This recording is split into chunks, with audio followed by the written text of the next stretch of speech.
everybody, to the Almost Sideways podcast. We're so glad you are joining us. This is episode 121. We're recording this Sunday, April 11th at 3 o'clock Pacific time in the afternoon. I'm your host, Terry Plucknett. Joining me are Todd Plucknett, Zach Saltz, and Mr. Adam Daly. Joining us special for this episode for a very special deep dive. How's it going, Adam? Heck yeah. I'm really excited to be here, guys. Thank you so much for having me. This is going to be a wicked awesome episode. I asked him how he was doing, and his answer was heck yeah. That's a great response to how you're doing. Well, we have a lot to talk about. We have a lot to get through, so let's just hop right into it. Zach, what are you drinking this fine afternoon? I wish I was drinking cranberry juice. It's a natural diuretic, but instead I am opting for some agua fria. We've got the return of the Starbucks cup. Oh, it never goes away. He's looking for a sponsorship. I know it. Starbucks needs a little more money. I'm out there supporting small businesses.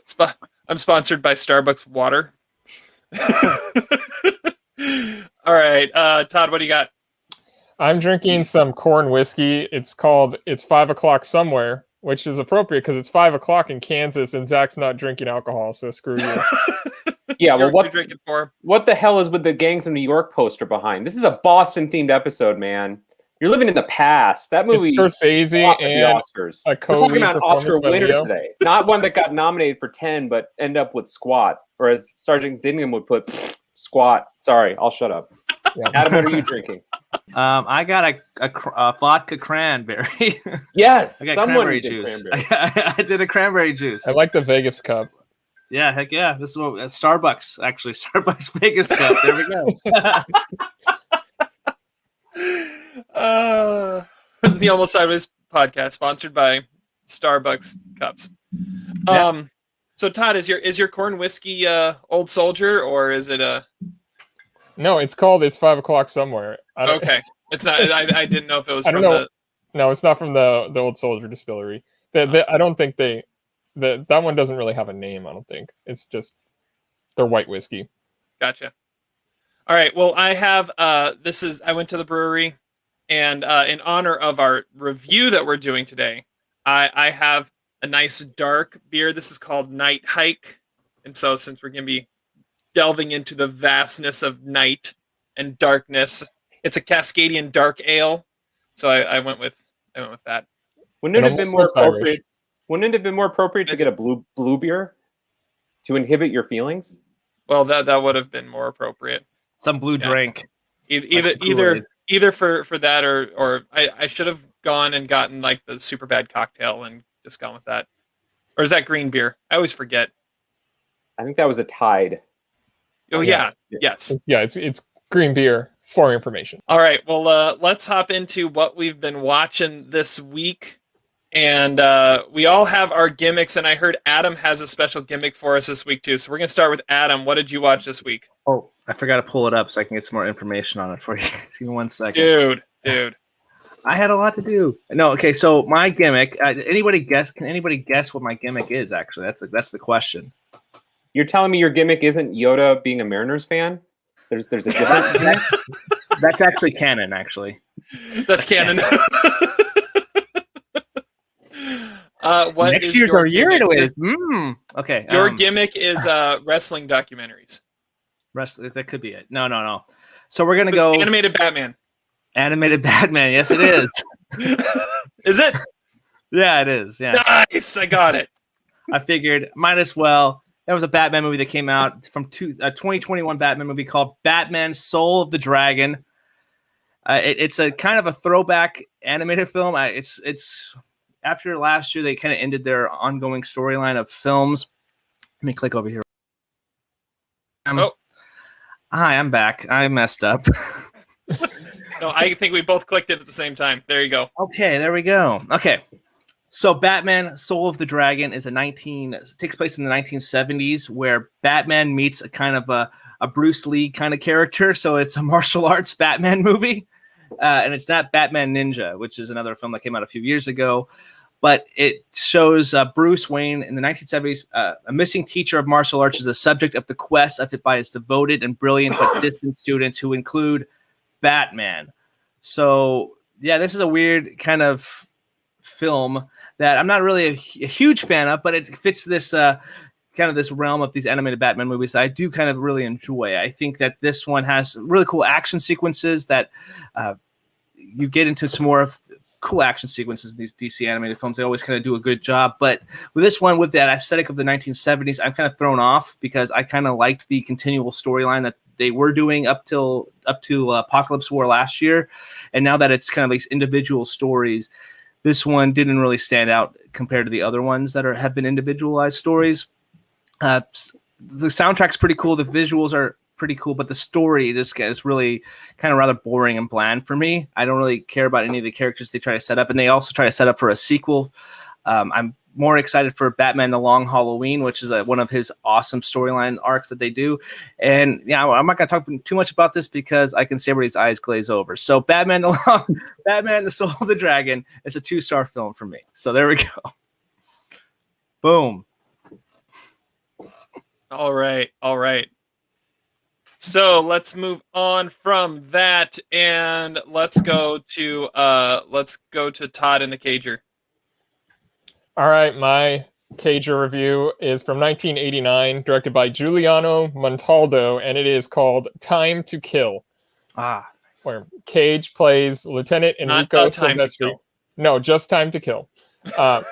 He's an Italian soldier in the Italian invasion of Ethiopia in 1936, and he has a bad tooth, so he decides he's going to trek out and try to find like the closest camp hospital. And on the way, his vehicle crashes, and he gets some advice to go through the jungle, and things get weird from there. He comes across and like rapes this woman who kind of takes a liking to him, and then like tragedy strikes, and yeah, he has a leprosy scare. He has a big old gash on his hand, and his commanding officer is played by Giancarlo Giannini, and he doesn't give a shit about what happened when he relays the story to him. The movie was never officially released in the US, so the copy I saw was pretty horrible. Like, all the actors are Italians except for Cage, and so everything comes off really cartoonish. But originally, for whatever reason, it was shot in English and then dubbed into Italian for its release in Italy. I really don't understand what the hell is up with that country sometimes. But however, so the version I saw was dubbed back into English, retranslating the really rough subtitles to begin with. And so the translation of a translation is pretty bad. And Cage's voice is the only one that actually matches the mouth moving, which after a while, I guess you get used to it. But it's edited in a way that's pretty incoherent. It's kind of confusing. But it's a weird-ass movie. At one point, Cage, he finds an iguana, and he catches it, and he gives it his cigarette, and then the iguana just is like walking around with it hanging out of his mouth like a G, and evidently that was like cut out of the international release in some countries for like animal abuse or something. But it's got like this fake artsiness at times of like Captain Crowley's mandolin, but it feels like Casualties of War or something, like really 80s. It feels like it was destined for the Vietnam War, and it probably would have been if it wasn't based on a book. The score is done by Ennio Morricone. But honestly, the movie is pretty messed up. Like, it's hardly fun to watch, other than Cage, but it's watchable and shocking and kind of offbeat. I can't say I've seen anything like it necessarily. And there's plenty of Cage freakouts. Like, he's a little Stanley Goodspeed in his line delivery. He screams like a little kid, and he shoots a hyena. I mean, I don't know. And there's also this really awesome batch of international posters that have a completely different vibe than what you actually see in the movie. And one of them, Cage, kind of looks like he's a werewolf or something. I don't, and it was really funny when that moment comes up in the movie, because I was like, oh, that's the poster. I was like, that's really random. I actually kind of have a little affection for the movie, but I can't exactly give it a positive grade. So I'm landing at 2.5 stars and putting it at number 40 on the Cager between Drive Angry and World Trade Center. Yeah, Time to Kill. Time to Kill. Wow. How is that an 80s movie? That sounds like something Cage would have made in the last 10 years. Yeah, well, I mean, but he's an Italian soldier. I don't know that he could have still been doing that. He probably would have. I mean, he's played Italian soldiers before, like Captain Corelli. Yeah, I was like, yeah, I mean, there is a little bit of that in there, but when you said, go ahead, Terry. I was just gonna say, what's up with another Cage movie with an iguana? I mean, oh, yeah. After Bad Lieutenant, that's just weird. You guys should look up the posters. Like, it is really weird how the really different batch of posters they have, and they're all kind of awesome. Yeah, the poster on IMDb would like go up in my dorm room, I think. What I was more struck by was when you said the word, Little Stanley Goodspeed. I thought you were talking about like a prequel to Stanley Goodspeed, a la Young Sheldon. That would make a great movie or CBS sitcom on a Tuesday night. Yeah, that would be interesting. Interesting for sure. All right, Zach, what Criterion did you watch for us this week?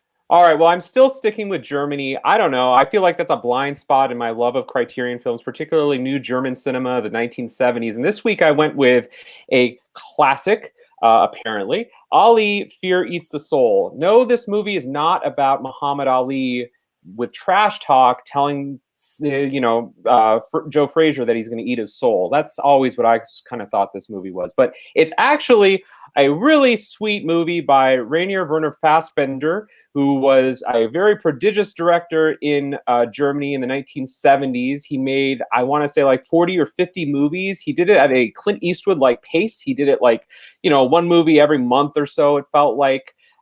He died pretty early on, but he left behind this big legacy of movies, and he was also a big fan of American movies, particularly films of Douglas Sirk. And Ali, Fear Eats the Soul is a movie that also has had influences on directors like Todd Haynes. And actually on the Criterion DVD, Todd Haynes talks about how this film influenced Far From Heaven, which apparently one of us has not seen on this podcast. Maybe we'll get into that a little later. Anyway, Ali, Fear Eats the Soul is the story of a widow, elderly German lady played by Brigitte Mira.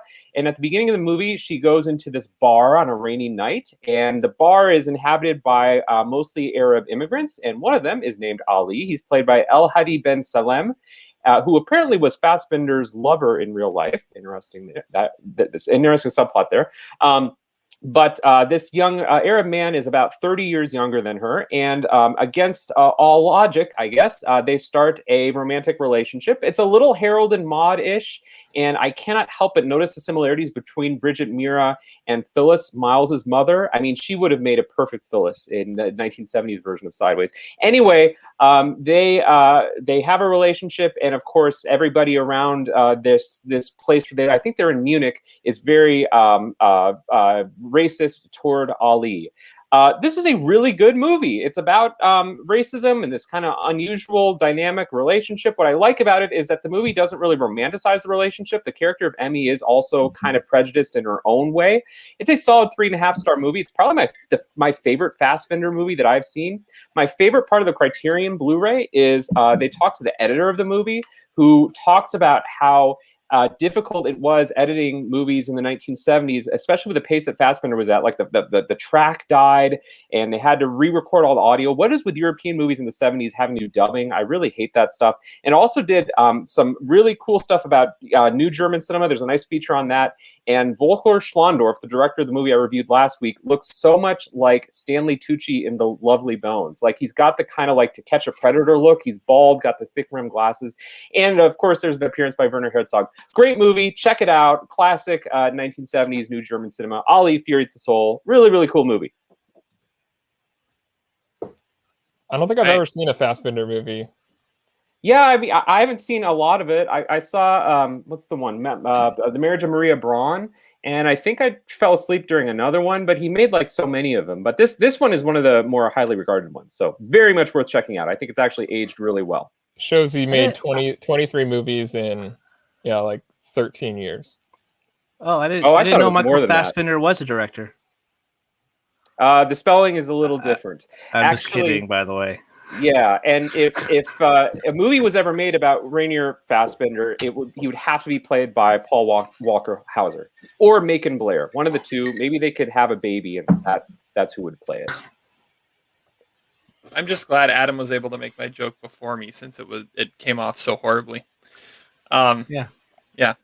I was gonna say something like I loved him in X-Men. He was good in that. All right. So there we go. Now it's time for my Oscar watch, and there's going to be no guessing here because there's no way you're getting this, because it's a documentary nominee from 20 years ago, 2001. I haven't seen before this week. I hadn't seen any of the best documentary nominees from 2001, and so this is the first one. I'll be watching all 5 throughout this year, and this one is called Children Underground.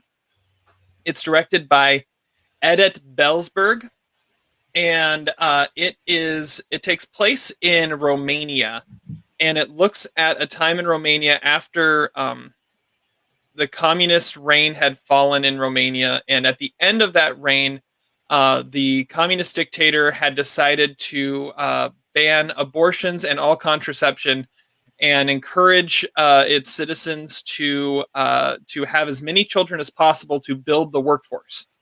And then when everything fell, it ended up just being that you had a lot of homeless and abandoned children. And so the Children Underground is about a group of kids in Budapest who live a homeless life and inside of a subway station and kind of run themselves. The kids range from like ages 8 to 16, and it's just a slice of life for them. Honestly, this is really kind of a hard documentary to watch because it's just heartbreaking to see these kids in this situation. And like I said, it's really just kind of a slice of life. It's just a camera watching what happens to them. And they beg for food. A lot of times they're just hanging out, getting high, sniffing paint. They are just really and begging people who are waiting for the subway. It's really kind of sad. There are some people who, some social workers that will come by, make sure that they get new clothes, that they get a haircut. There's some that come by trying to find care homes for them and rooms in orphanages. Some left abusive home situations. Some just were abandoned. Like I said, it's kind of brutal to watch. I was kind of thinking it would get a little bit more into the political situation that sparked this, because it starts off by saying this is the fault of the failed political scene in Romania at the beginning of the 90s, and then it doesn't touch it again. It just kind of leaves it there and then just follows the kids. I would have liked a little more explanation, especially since I'm not a big Romanian history buff. But other than that, it's kind of a fascinating watch. I'm giving it 3 stars. And yeah, fascinating watch, but a brutal watch as well. So yeah, not one if you want light entertainment. Don't watch Children Underground. But it is a fascinating look at some rough times that were going on in that country about 20 years ago. Has there ever been a happy movie that came out of Romania? That's a good question. I don't know. I honestly don't know if I'd ever seen another Romanian movie. So yeah, this was the first of the best documentary ones I'd seen from 2001, and it really feels like it didn't belong there. I mean, looking at its track record, it was nominated at the Oscars. It was nominated at the Indie Spirits. It won the Gotham Award for Best Documentary and won the Sundance Award for Best Documentary. Wasn't nominated anywhere else. So this one kind of came out of nowhere and got into the Oscar conversation. So there we go. Well, haven't you seen 4 months, 3 weeks, and 2 days, Terry? Oh, is that? I guess that is Romanian, isn't it? Yeah. Okay, so I've seen that one. All right, so there we go. That is our what we've been watching segment. Now let's get into our featured review. And for our featured review, we all went to the theaters. Adam, for the first time since this whole thing happened. No, and, freaky. And we went and saw Voyagers, the new release from Neil Berger. And Zach, we're going to go to you first to talk to us. Oh, really? Yeah. No, I want to hear Adam. Okay. Let's go to Adam. All right, we're going to go to Adam first then. Adam, tell us. Wow, man. Okay. He mentioned it on Twitter. He's calling out this movie already. He's got to defend himself. Okay. And I want to hear about his experience. All right. Okay. So Adam, you're first then. Tell us about your film going experience on Voyagers. Okay, What Voyager. his dog thought too. Yeah, my dog. Yeah. All right. Okay. So yeah, I did go see Freaky like before everything closed down. COVID happened last year, shut down everything. Then they opened up for like a couple months, like a month or two. We went to see Freaky, and then we hadn't been back since. So this is the first time this year. And I was happy. I will say this, that it was nice to be back at the movies. We got, we had a really cool, awesome Wonder Woman popcorn tin. Look at this thing. This thing's beautiful, right? That's sweet. So, that's way better than the movie. Anyway, so you guys had an option to watch Thunder Force on Netflix or Voyagers in the theater. And, we looked at the trailer before we went because we really didn't know anything about it. And the trailer looked fantastic. It had, we saw Colin Farrell in it. And we're like, oh, Ty Sheridan from Ready Player One. He's in also X-Men, I was like, isn't that Johnny Depp's daughter? She's in this one. And we were kind of excited and going back to the movie theater and, got our snacks, went into the seat. And before I get too more into my thoughts on it, if you guys didn't know, Voyagers was directed by Neil Berger, also written by him. And it's by a crew of astronauts of a multi-generational mission descending into paranoia and madness, not knowing what is real or not. That's a really bad description on IMDb. But anyway, yeah. Anyway, my thoughts about this film is that it has had promise in the opening couple minutes, and then it kind of slowly just became a very dull and boring film that it has grander dreams of being a better movie than it actually pays off for me. The performances were pretty kind of just drama-y filled, really just kind of not really there for me. The best actor performance here is probably Colin Farrell, but he also has the most experience in front of the camera just being good and even in bad movies. So he is decent in this one anyway. But Ty Sheridan, I've quickly realized as I was watching, he's good for making one face, and it's this with his eyebrows. He's like, kind of just like grimace with his face. That's pretty much what he does in every single movie now. And I don't know. There's something about this film that it was just boring. I did not find really anything that I kind of really liked about it. The score was kind of fine. Some of the visuals were okay, and the set design was pretty much the same thing, just rehashed over and over again. And the neon lights were also kind of cool. But that couldn't trick me into liking this movie. I'd rather watch Thunder Force, and that's what I said on Twitter that Zach was alluding to, was that I would rather watch Thunder Force on Netflix again than watch another minute of this movie. Because my wife and I walked out and were like, what the hell did we just watch? It was basically just an excuse for the director to watch these teenagers kind of have an out-of-body experience, or maybe an in-body experience, to be super like a horny expedition to space. That's what it kind of felt like to me. And it was, God dang. I don't know. We just kind of looked at each other like, well, we're back at the movies. We picked the wrong one to go to, but we were here and we enjoyed the experience, not the movie so much, but the popcorn was dang good. I can definitely tell you that. So there's my quick thoughts on Voyagers. So what's your rating on this one?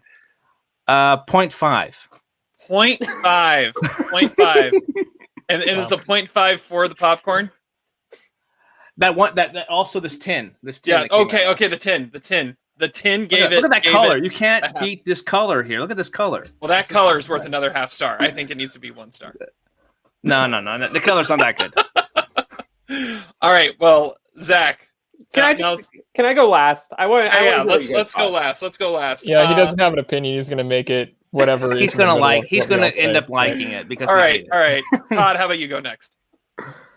Okay, I mean, this movie's not as bad as Adam's making it seem like. One thing that stood out to me was obviously the math is really messed up here. Like, it says that it takes 86 years to get there, and their grandkids are going to be the ones that land. But I mean, they're only like 10 when they start this thing, so obviously some of them are still going to be alive. Their kids are obviously going to be alive, a lot of them, especially when it's like a nutrition-centric and controlled environment. That was kind of weird, but I mean, I don't know. The acting's kind of fine. I kind of miss this like old movie star leading man Colin Farrell, like a brooding Colin Farrell. He's really good in this, and we haven't seen him act like this in quite a while. Ty Sheridan, I love in everything, but he's too cool for that role. Like, you need someone who's less convincing as like a potential badass. Like 5 years ago, this would have been like a really interesting movie with Anton Yelchin and Olivia Cooke, which I think would have fit it a lot more than Lily Rose Depp and Ty Sheridan. And Fionn Whitehead he's sufficient, but it's apparent from the first moment you see him that he's the bad guy. Like, he looks like young Doug Ray Scott. Like, it's like, yep, there's the bad guy. But Neil Burger is a really, really good filmmaker. But unfortunately, this trails more to his like Divergent era of filmmaking than it does anything else. Like, from the director of The Illusionist, it's kind of a disappointment. The premise, I think, is kind of ingenious, but it needed like a screenwriter, someone more polished that could foster the believability of the script and like make the story kind of actually legible. It's way too like YA and not enough like mind-bending creativity stuff. There was a little bit of that, but not enough. And also, you'd think that the mission leaders would have questioned at some point whether it was a good idea to send 30 children by themselves into space. So when Richard, the Colin Farrell character, has his like volunteering thing, it just rang false to me. It was kind of dumb. And plus, if there's like one bad seed in the 30th, then there's obviously going to be some for multiple generations. But they make the future kind of seem really idyllic, which is odd. I did really like the production design in it. It was probably a pretty small set, but it made it seem pretty expansive and real. That alone made it not drag for me. Like it actually kind of flies by. Adam was way wrong on that, but the movie kind of gets weird and dumb once Richard goes away from the story. There's obviously a lot of Lord of the Flies type chaos going on. There's a little of The Fountain and a little of like Ender's Game, but I'm not sure any of those are necessarily the right way to go. It has a lot of things going for it, but I don't think the movie can actually get out of its own way, but I did sort of like it, so I'm giving it 2 stars. All right. Yeah, I'll go next. I'm pretty much right with Todd. I thought it had my interest for the whole time, but I wasn't necessarily entertained by it the whole time. There were definitely things that I was like, okay, that was a weird spot for the story to go, and that was not very good dialogue. But it had me entertained. Looking at the cast, this is like a great cast of young actors too. I mean, Ty Sheridan has definitely been in some stuff. Fionn Whitehead headed up Dunkirk. You have Brandon Stark himself in here, Isaac Hempstead Wright, Archie Madekwe. I remember seeing him. Oh, what was he in? He was in something. What was he in? He was in Midsummer. Yeah. You've got these guys who have shown that they've got some acting chops, and then of course you have Lily Rose Depp, who all I could think of looking at her was she has her dad's eyes. Like that just was like creepy. Just watching her stare longingly at Ty Sheridan. I'm like, yeah, those are Johnny Depp's eyes. Kind of in a similar way, Todd still thinks I'm crazy, but Paul Sorvino and Mira Sorvino have the exact same eyes, and it's kind of creepy. Anyways, yeah, I was interested by it. I came home and I looked at my wife, and when she asked how it was, and I said it's Lord of the Flies in space. That's really what it is.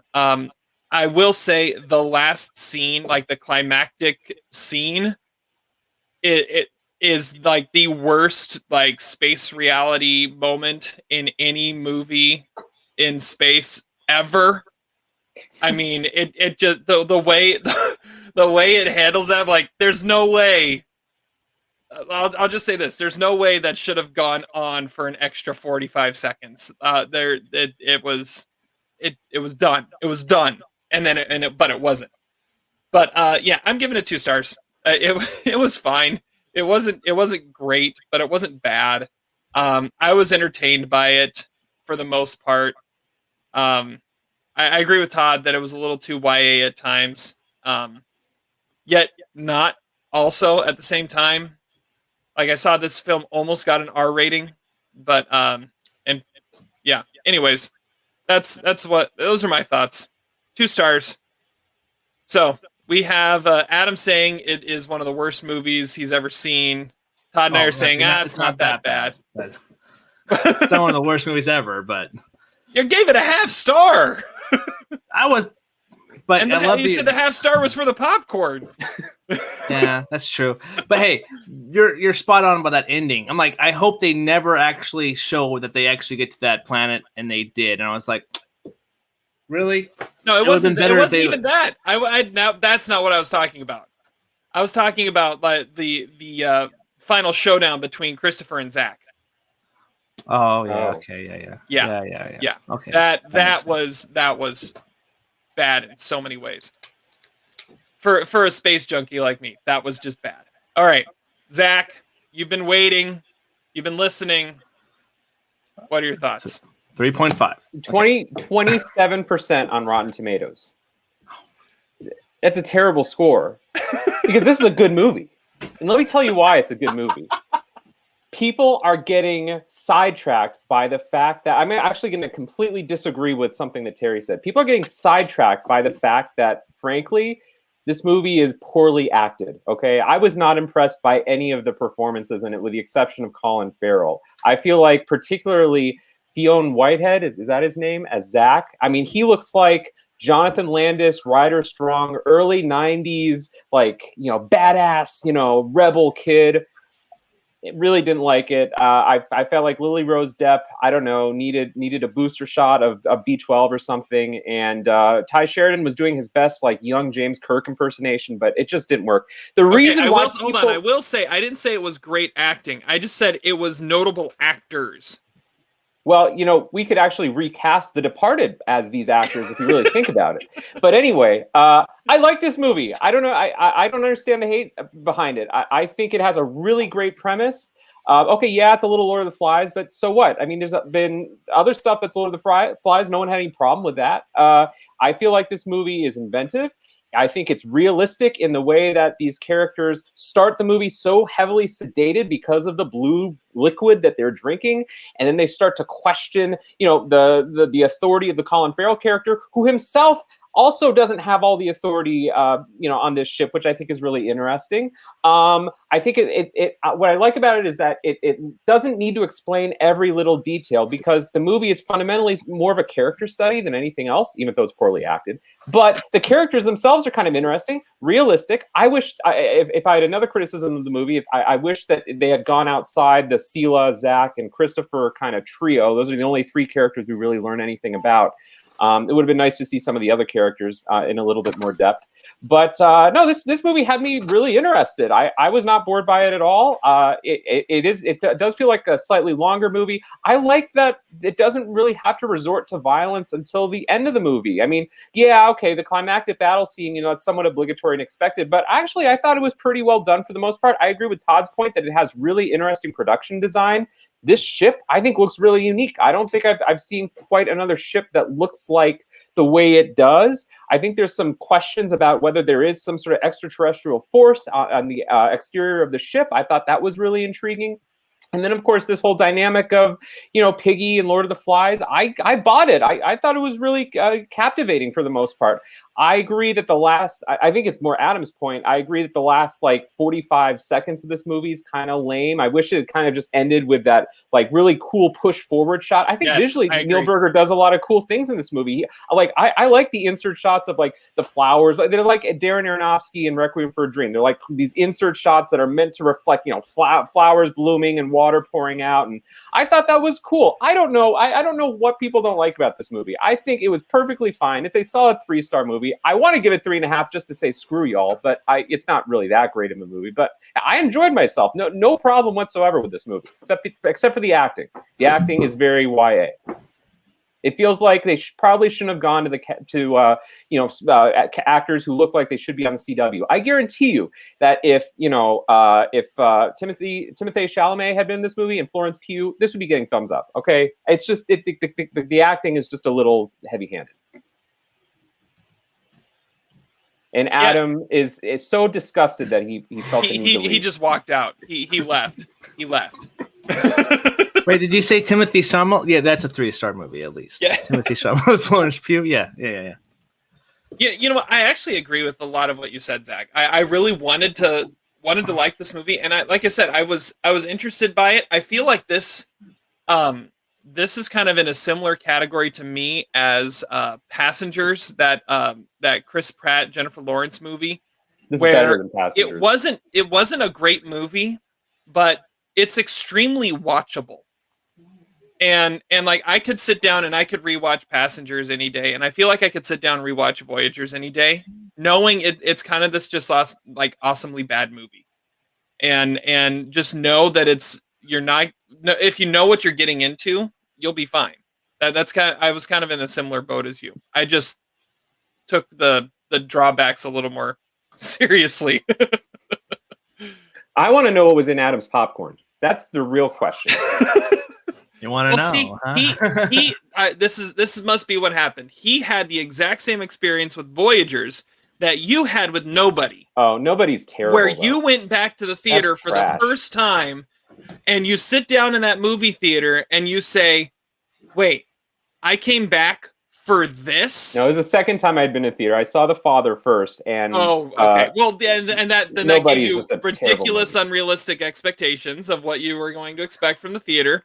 No, yeah, I think that's what it was. You were like, I came back to the theater for this, and Adam's kind of in a similar boat. I came back to the theater for this. Like, we were even joking that Voyagers, you were either going to say it was a 4-star masterpiece, or you were going to give it 1 star and say it was the worst movie ever made because you had to waste money on it.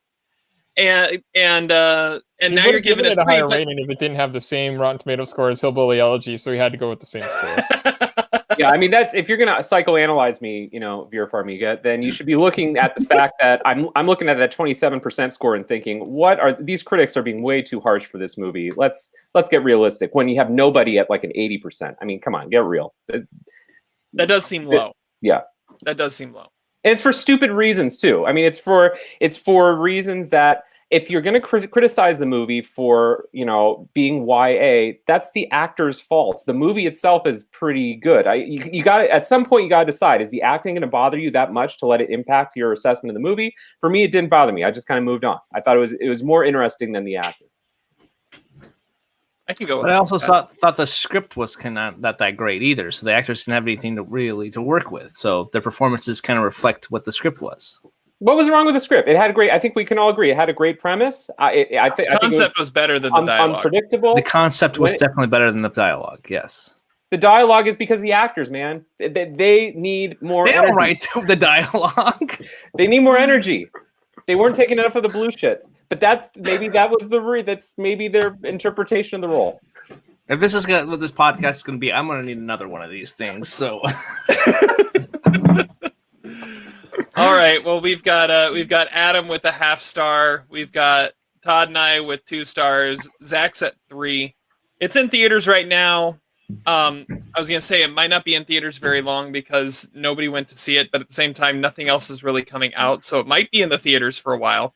I think it's worth a watch. So if you want something to go back to the theaters for, Voyagers. If you want some good YA sci-fi, check it out. All right. It is now time for our deep dive, and I got to pick this week, and getting ready for the Oscars in a couple weeks, I felt like we needed to celebrate one more Best Picture winner that is celebrating an anniversary. So our first 2006 deep dive, celebrating the 15th anniversary, I can't believe it's been 15 years, of The Departed.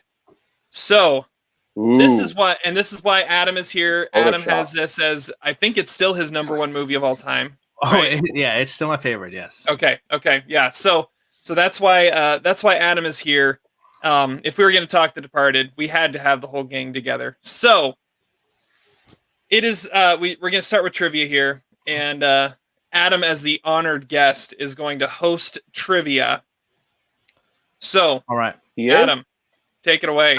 I probably should have told you this beforehand. You get some pieces of paper because all 3 of you guys are going to get quizzed at the same time. Pencils and paper, guys, so that you can write your answers, because we're not going to do first one to buzz in. You guys can all earn points together. So how this is going to work, I got about, how many questions I got? I think I got 10 to 11 questions, I can't remember, worth 22 points. And we're going to go from there. Okay, so for instance, it's a test run. Our very first question is, what does Leo DiCaprio or Billy Costigan order for his beverage of choice at the bar? So just write your answer down, and we're going to show the camera. Waste a piece of paper on that? You don't. But what would you write on it? Now that people wrote on it. So obviously the answer is a cranberry juice. Cranberry juice. Okay. So there we go. So that's how it is. So okay, I'll give you guys a countdown, and then you guys stop writing, and then we'll go one at a time. So, okay? Got it.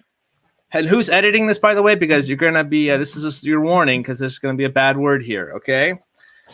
How many times in The Departed do they say the word fuck Oh gosh. Closest one without going over gets the point. Don't show your answer right now. Don't show your answer. Wait, without going over? Without going over. Price is Right rules. Without going over. Closest one without going over. Zach. Okay, 5, 4, 3, 2, and 1. All right, we'll start with Zach. Let's see here. We got 121 from Terry. We got 210 from Zach. Yep. And Todd, what you got? 475. 475 from Todd. The closest one without going. The correct answer, 237. Wow, that's low. I said 238 originally, and then I would have been off with Price is Right rules. Yeah, well, 550 was The Wolf of Wall Street. That was gonna say that was the highest is right around there too. I thought this was around there, but okay, maybe not. All right. Okay. So question number 2, guys, is there's a total of 1, 2, 3, 4, 5, 6, 7 correct answers. 7 points are up for grabs. Okay. What did Colin Sullivan go home with after his first encounter with Frank Costello? So the question is, what did Colin Sullivan go home with after his first encounter with Frank Costello? Pencils. Now we're going to start with Terry first because this is a little... Terry... I've got 4 things. I got bread, mayo, a comic book, and peanut butter. So you got 3 points. It's bread, mayo, and comic book is for sure the answer. Okay. All right. We'll go with Zach next. I went... Two half gallons of milk, a comic book, 3 loaves of bread, meat cutlets, and Mariners fan Yoda. 2 half gallons of milk, or a couple half gallons of milk, comic book, 3 loaves of bread, meat cutlets. He said something meat, but it's not quite. You have to do a thing this after that. But Baby Yoda, no. Yeah. So you got 3 points. 3 points on that one as well. Todd, what do you got? We got paper bag. Yes. It was a paper bag. Okay. I'm giving Todd a point for that because I did not write that. That's a great thing. Oh, That's we so forgot the stupid. change. Yeah, I got What comic, money, beer, paper bag, and bread. Okay, beer? Say that one more time. Say that one more time, I wrote Todd. Wolverine comic, money, beer, paper bag, and bread. I don't know. He was Not the beer. So I think you got 4 points there, I think. Okay. So what I saw was a couple loaves of bread, couple half gallons of milk, bologna and cheese / cold cuts, a couple cold cuts, mayo, chicken noodle and beef soup from Campbell's. They never said that, but the guy got it. Comic books and a handful of change, and apparently a paper bag. It wasn't a paper bag. You got to give a point for paper bag. No, I got him a point. That's a genius. That's a genius. That's a great one. All right. What was Colin's rugby number? What was Colin Sullivan's rugby number? That was Matt Damon's character. We're gonna go 5, 4, 3, 2, and 1. We're gonna start with Zach or Terry here. What does Terry say? I'm going 23. All right, Zach, what do you have? 10. What was that? His friend was number 9. Okay. 10. Good job, Zach. Okay, Todd, what do you have? I wrote 45. 45. The correct answer, 10. Of course. Zach gets the point. I just get another point. His friend was 9. That wasn't the question, though. Yeah.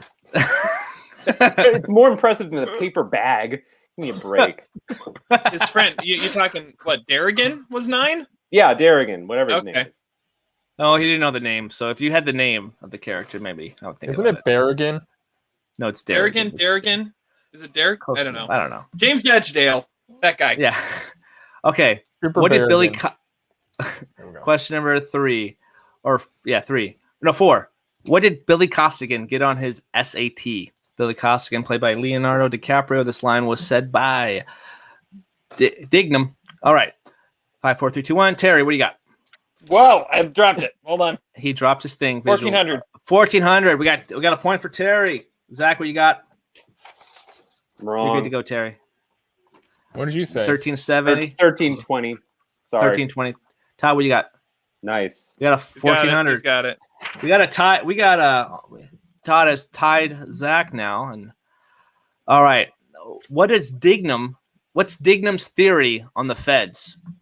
All right. Dignam, played by Mark Wahlberg, Oscar-nominated performance here. Probably one of my favorite performances because he's I can still see him do that character today. All right, we're gonna go 5, 4, 3, 2, and 1. We're gonna start with Zach first on this one. Oh. Okay, Zach, go ahead. Like mushrooms, leave them in the dark, feed them shit. That's a correct point. Todd, what do you got? I didn't write anything down. That's not a theory. No, he clearly I have says. no idea what you were talking about, honestly. But I mean, I remember that line, but that's not a theory. He said. It's like the feds. Our theory on the feds is treat them like mushrooms, and yeah, he says theory. Anyway, Terry, what do you got? I just wrote like mushrooms. Like mushrooms. I'll accept it. Terry is tied with Todd right now. This is a dumb question. I gotta say this next one's a dumb question. I don't know why I put it. What is Madeline's address for her office? And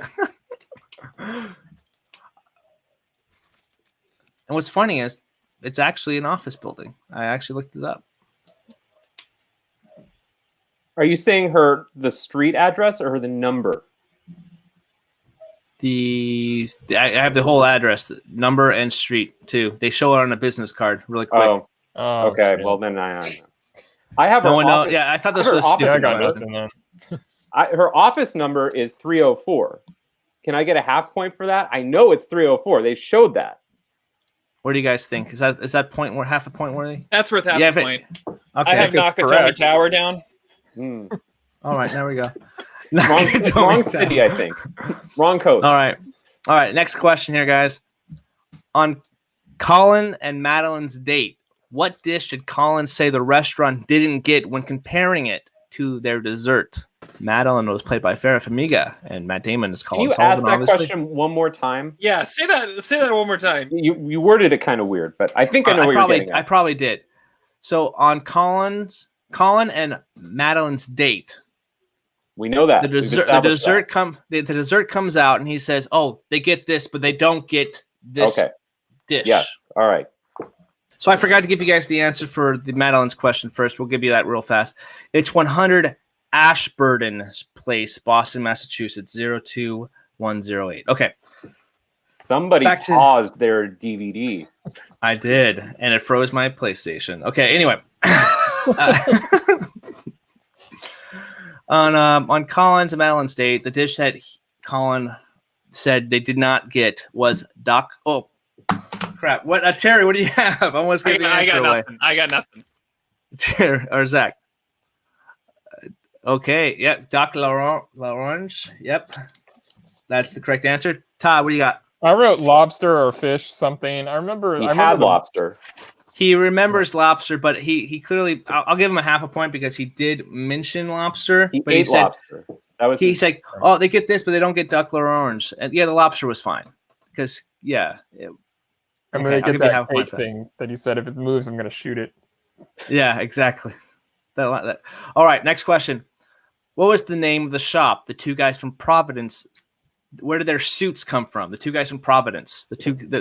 Their suits came from. Costigan had these two guys killed in the movie. What was the name of the shop the two guys' suits came from, who were from Providence? Maybe that's probably a better way to word it. Terry. We're going Providence Suit Shop. Providence Suit Shop. Okay, that's close. I know it's close, but I know it's not right. Yeah, same thing. I don't know. Taylor Shop. Tapas? Todd. No. Tapas. No. It had Providence in the name. Yeah, Providence. The answer is Providence Men's Shop. Men's Shop. Because he said something like, "My detective skills are telling me these boys are from Providence." Yeah, exactly. What drug / pill did Billy take, and with what drink did he take it with? 2 points for this question. What drug did Billy Costigan take, and with what beverage? So he was prescribed something from Madeline, and he took that. That's not the drug I'm going with. I'm doing the drug to actually show him take. That's okay. That's it then. That's it. What he's saying. The drug they actually show him take. It was in a bottle. They show what the drug was, and he drinks something with it. All right, we good? 5, 4, 3, 2, and 1. Let's start with Zach because Terry's having a headache right now. I got nothing. Oxy and Red Bull. Oxy and that's 1 point. Oxycontin was right. Oh, Todd, that's right. Oxy and Sprite. Oxy and Sprite is the correct answer. Yes. We got a close game here, boys. We got a close game. Here we go. Let's talk about some college. Terry didn't have an answer?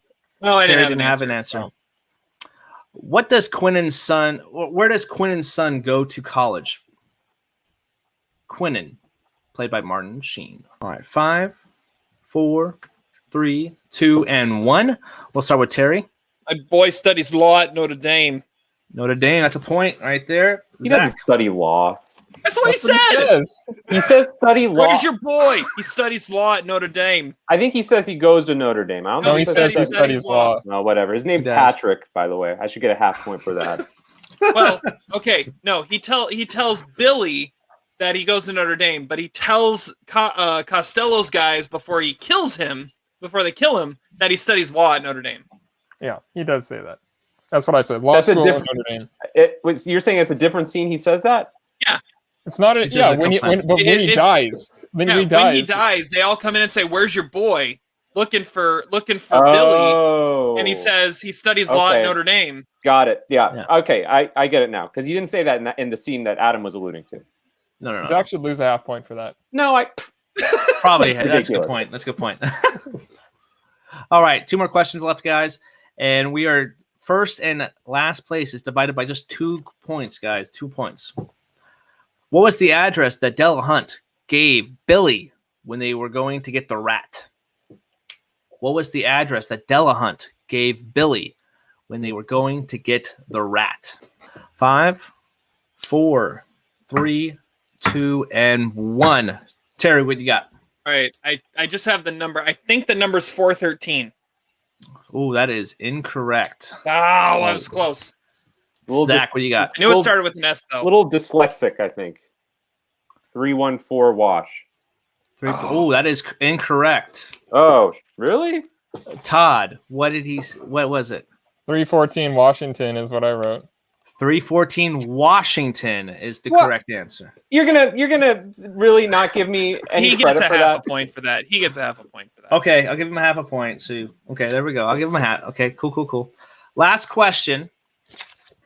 The 2006 Oscars, The Departed, had 5 Oscar nominations and walked away with 4 wins. Who were the other 4 movies to walk away with multiple Oscar wins? There were 4 other movies other than The Departed to walk away with multiple Oscar wins. You don't have to give me the number of Oscars they won. Just tell me the movies. Give you a couple extra seconds because this is kind of a tricky one, possibly. And this could decide the game, depending who gets it, because somebody sweeps it, somebody misses some. It could be the game break, match set and point, if you will. All right, a couple more seconds. There were how many more? You said 4. There are 4 movies that received multiple Oscar wins. I'll read it one more time. The Departed had 5 Oscar nominations and walked away with 4 wins. What are the other 4 movies that walked away with multiple awards? We'll go back to okay, are we ready? 5, 4, 3, 2, and 1. We'll go with Todd first on this one. Todd, what do you got? I got Little Miss Sunshine, Dreamgirls, Pan's Labyrinth, and The Queen. 3 points for Todd. Damn it! Which one was wrong? The Queen, I'm sure. The Queen. Which means I got 2 points. I've got The Queen, Little Miss Sunshine, and Dreamgirls. Okay, you got 2 points. All right. Zach. I'm not for sure the Queen would have won makeup or something. I thought it won score. I know it was Pan's Labyrinth. Never mind. Zach, to win this, makeup. You need 3 to win. I had the exact same 4 as Todd. So Little Miss Sunshine, Pan's Labyrinth, The Queen, and Dreamgirls. So Zach does win. Zach wins by a half a point. Stupid half point you got for you and you shouldn't have. So the other movie that won multiple awards at that Oscars with 2 wins was An Inconvenient Truth. Best song and Oh, best 'cause it won the documentary. song. Willis Etheridge. Yeah, best song and best documentary, and that was an inconvenient win for Zach. No, I don't know. That was stupid. No, you're right. What won makeup that year? I It thought. would've been I got it Norbit. right here. I got Norbit. it. Didn't Norbit win? No, Pan's No. Labyrinth won. Pan's Labyrinth beat Apocalypto and Click. So Pan's Wow. Labyrinth won like art direction, cinematography, and makeup. But not foreign film, thanks to Lives of Others. Didn't Yeah. Norbit Yeah. get nominated for something? No, yeah, it Yeah, went it for a got different year. Oh, a different year, yeah. Different All year. right. Okay, that's what I got. That's trivia, guys. Hopefully, I did better. That was tricky. well that was done. fun. Well done. That was good. That was good. All right. Well, let's talk about The Departed a little bit here.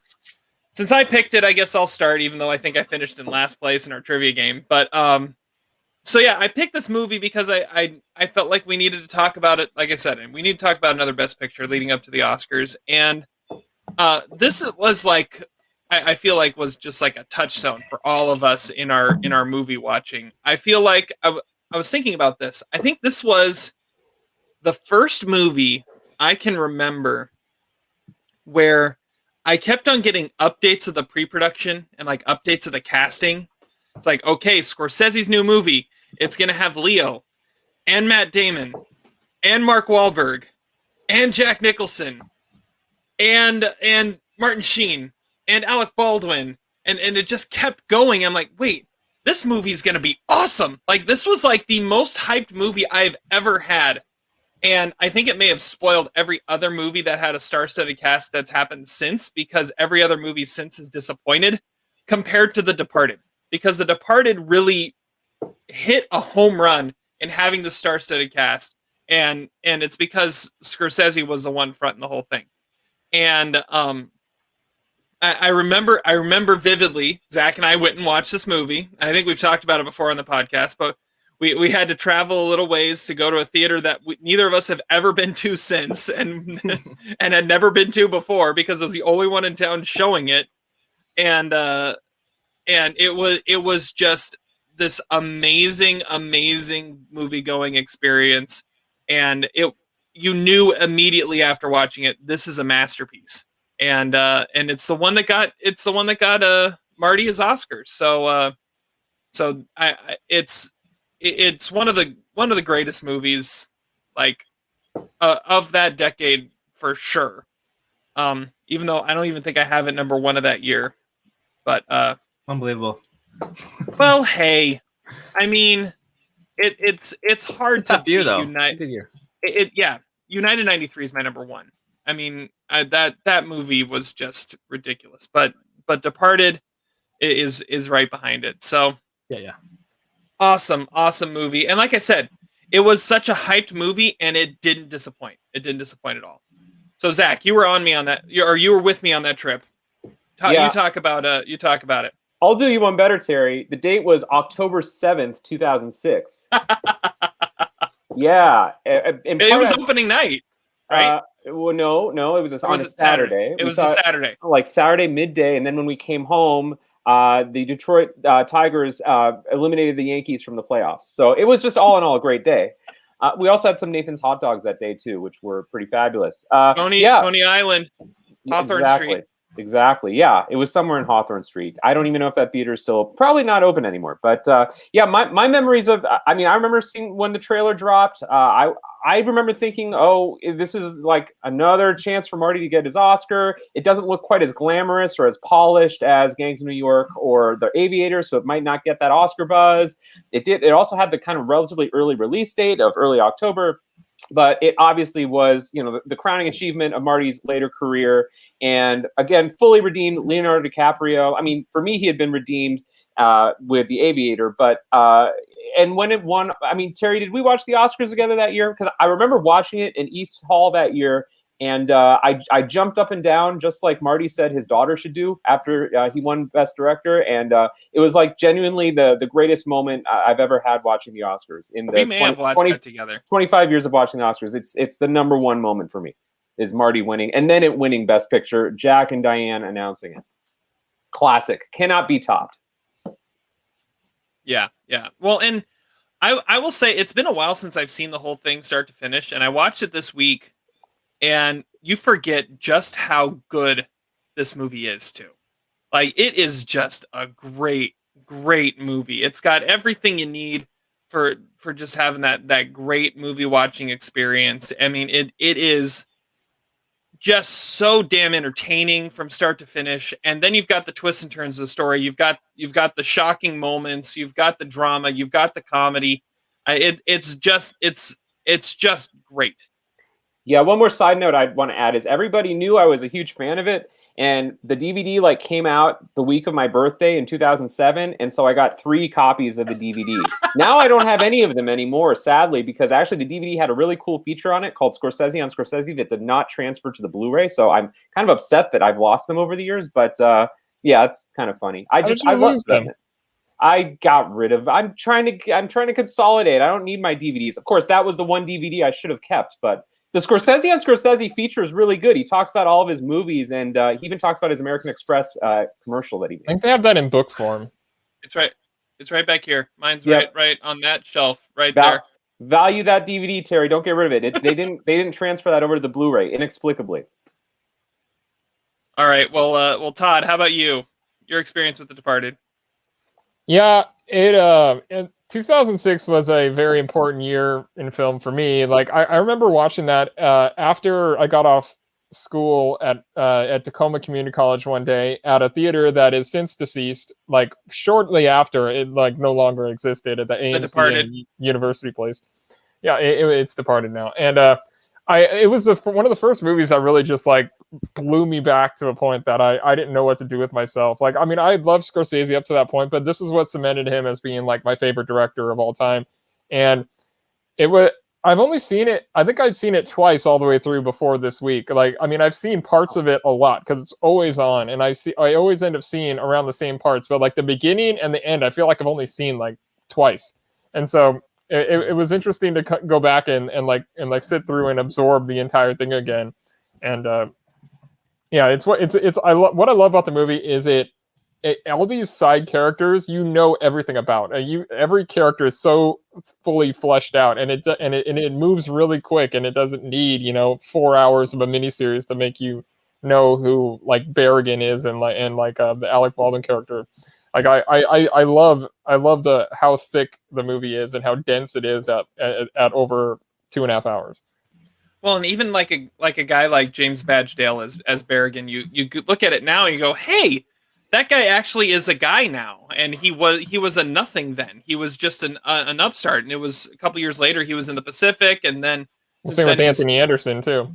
Yeah, but Anthony Anderson was a little bit of a known commodity at the time.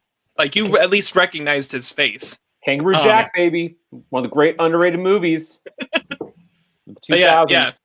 And now James Badge-Dale, I mean, he's made his MCU appearance, so everyone recognizes that face. All right, Adam, I think that you're the one that has this the highest on their all-time list. So tell us what you love about The Departed. Yeah, for me, I did not see it in 2006, actually. So I saw this obviously a lot later, and I think that goes into a conspiracy theory about what happened last week. But anyway, we'll talk about that later.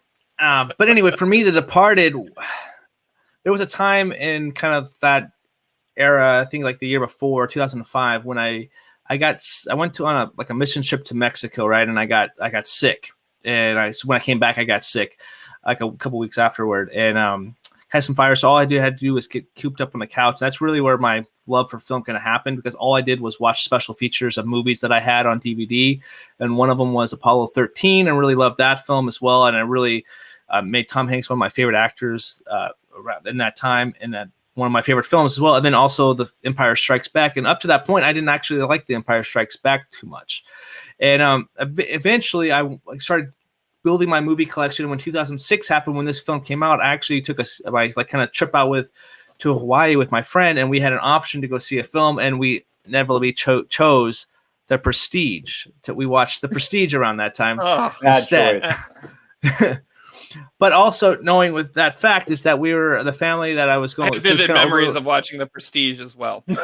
Yeah, and for different reasons. Yeah, I liked The Prestige when I watched it the first time.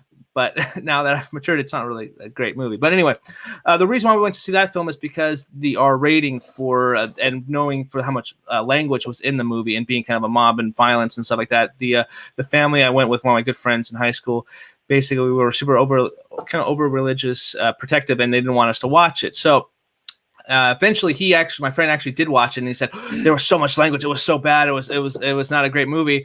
It just made me want to watch it, but I couldn't watch it until I moved out. So when I moved out of my parents' house when I was 18, that was one of the first movies I bought for myself, was The Departed, and I absolutely fell in love with it ever since. It was one of those experiences. I was like, man, there's just so many things going in that direction I absolutely love, like Jack Nicholson, Matt Damon, and Leonardo DiCaprio. It's just to name three big reasons why I really liked that movie, because it was some of my favorite actors.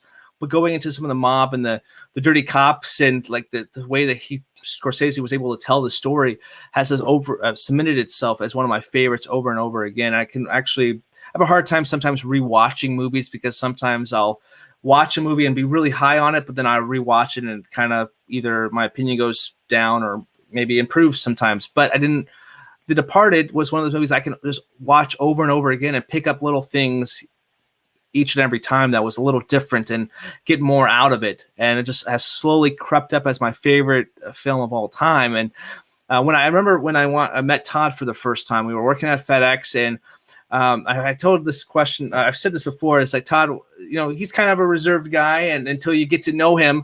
And he asked me one question because it was around the Oscars, and Todd asked, "Hey, what's your favorite movie?" And I said, The Departed. And then him and I have been friends ever since.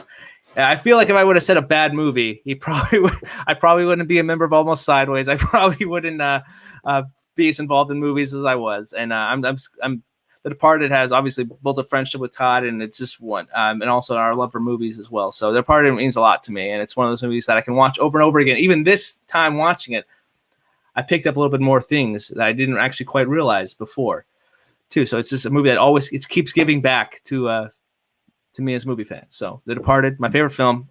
I'm not afraid to say that. So it hasn't changed, even though my other list has changed quite a bit. So yes. The Departed, starring the 69-year-old Jack Nicholson at the time. Yes. Okay. I'll tell you my conspiracy theory later. I can't give it away now. And I'll tell you why I messed up that. Okay. All right. Well, anyway, looking at like the Oscars that year, it won Best Picture, it won Director, it won Screenplay, it won Editing.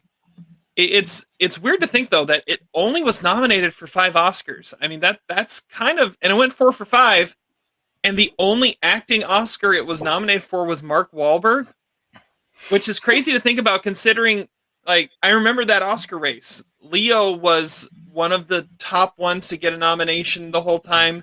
Nicholson was a favorite to get a nomination, or maybe even win.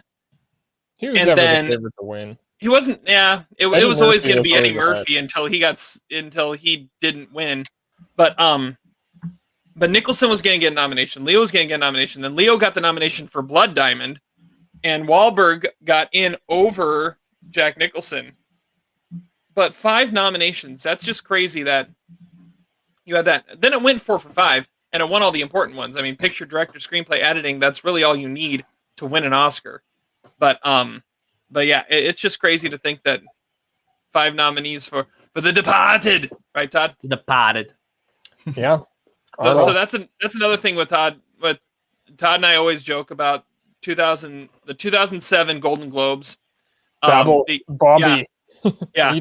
Arnold Schwarzenegger was reading or gave the winner of Best Picture Drama, and so we always joke, The Departed, Bubble, Bobby, the Queen, and little children. Yeah. And the winner is The Departed. No, it was Babel. Oh, it was Babel. It won, and it's the only one thing it won that night was Best Picture. Yeah. Well, yeah, it was an interesting Oscar race.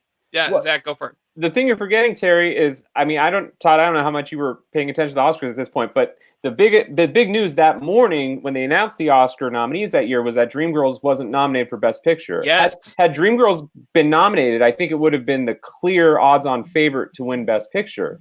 It still would have been Little Miss Sunshine. Like that won the Producers Guild and the Writers Guild eventually, and the Screen Actors Guild. Like I think, yeah. Eventually, I went into that Oscar night thinking it was either going to be The Departed or Little Miss Sunshine. I thought Little Miss Sunshine had a real strong chance. Marty was always going to win. I mean, come on. When you bring out Spielberg, George Lucas, and Francis Ford Coppola, I'm pretty sure we know who's going to win, all right? Like when Barbra Streisand gave the award to Captain Bigelow. Yeah. It's like, I mean, this is when you just know the Oscars are rigged. I mean, there's just no way that yeah. But you know, I think things kind of fell in a weird way. Yeah, it was kind of one of those years. Actually, kind of looking back on it, it's sort of interesting seeing just the power of like those Best Director nominees. I mean, you got Eastwood, you got Iñárritu before he was, you know, a multiple Oscar winner. You had Paul Greengrass and Stephen Frears. Like that was a powerhouse Best Director, at least the cast of characters. Yeah, well, and I remember as the broadcast went along, you knew by the time you got to Best Picture, it's like, yeah, this is The Departed. I don't know about that. I still thought Little Miss Sunshine had a real shot of winning, even to the last minute. Now, of course, who reads the Best Picture but Jack Nicholson? Now that's strange. I can't think of another year where like any award was given out by the person in that movie, except for in 1980, when Timothy Hutton won Best Supporting Actor, his name was randomly read by Mary Tyler Moore, who of course was in Ordinary People with him. I can't think of any other time where that's happened. Where like they do that a lot now, Short. but not for the major Big Short, categories. yeah. Big Short had that happen, I think. Well, I guess I'm talking in the major categories. Technical awards, yeah, I'm sure that's happened. But like Best Picture, I can't think of another actor that read the name of their movie that won Best Picture. Jack did the Best Picture like every year, it seemed like. Well, he did Crash for the a year while before. there, yeah. Yeah, he didn't do it every year, but yeah. And it was a bald Jack Nicholson too. He was filming The Bucket List, right? Filming The Bucket List, right? Yeah, parlay your Martin Scorsese movie to The Bucket List. I think the best part of that announcement though was an obviously intoxicated Diane Keaton standing next to him, going, "Oh, The Departed! Wow, well, Babel is in this category. What?" Okay, well, conspiracy theory, Terry. I always thought Diane Keaton was drunk, but if you've ever watched her on TV, I think that's just how she acts. So I don't actually know if she was drunk. I always thought she was drunk. Though I agree, it's definitely some ambiguous territory. Like she was listening to the nominees as if she had never heard of the films before. She mispronounced some of them too. She's like John Carrot, I think. Yeah, and Steve Golan. I've watched that clip too many times. And the Queen. She did like little, palms on her chest. The Queen. That one also had one of my favorite all-time Oscar moments, which was Jack Black and Will Ferrell presenting Best Original Song, I think is what it was, when they sang their song about being a comedian at the Oscars and how the Oscars hate them. And then John C. Reilly gets up and talks about how he was in both Boogie and Talladega Nights. It's so good. All right, well, let's get into our next part here, which is our Mount Rushmore for the day, where we are going to look at the greatest Boston movies of all time, and so we're doing a 5-man Mount Rushmore for this one, so that we can say The Departed is the non-negotiable. It's up there. It's the fifth part. It's the William Howard Taft of Mount Rushmore, but really it should be like the George Washington. Anyways, it doesn't matter. It's the non-negotiable. Howard Taft. Yeah. Where did you get that from? Well, when there's a fifth one, it's Taft. That's what we say, because he's in the Nationals president's race. Whatever. Okay. You missed that conversation. You weren't on the call yet. You were late. Okay. Anyways, we did this for our alcoholics. Mount Rushmore. Yeah, that's right. We did it there then too. Okay, so we are each gonna pick our selection to go on to Mount Rushmore alongside The Departed, because The Departed is up there already. So we're gonna have 4 more to join it, and we're gonna go to Adam first. Adam. My goodness. Okay, so there is another film that I feel like could have been our non-negotiable.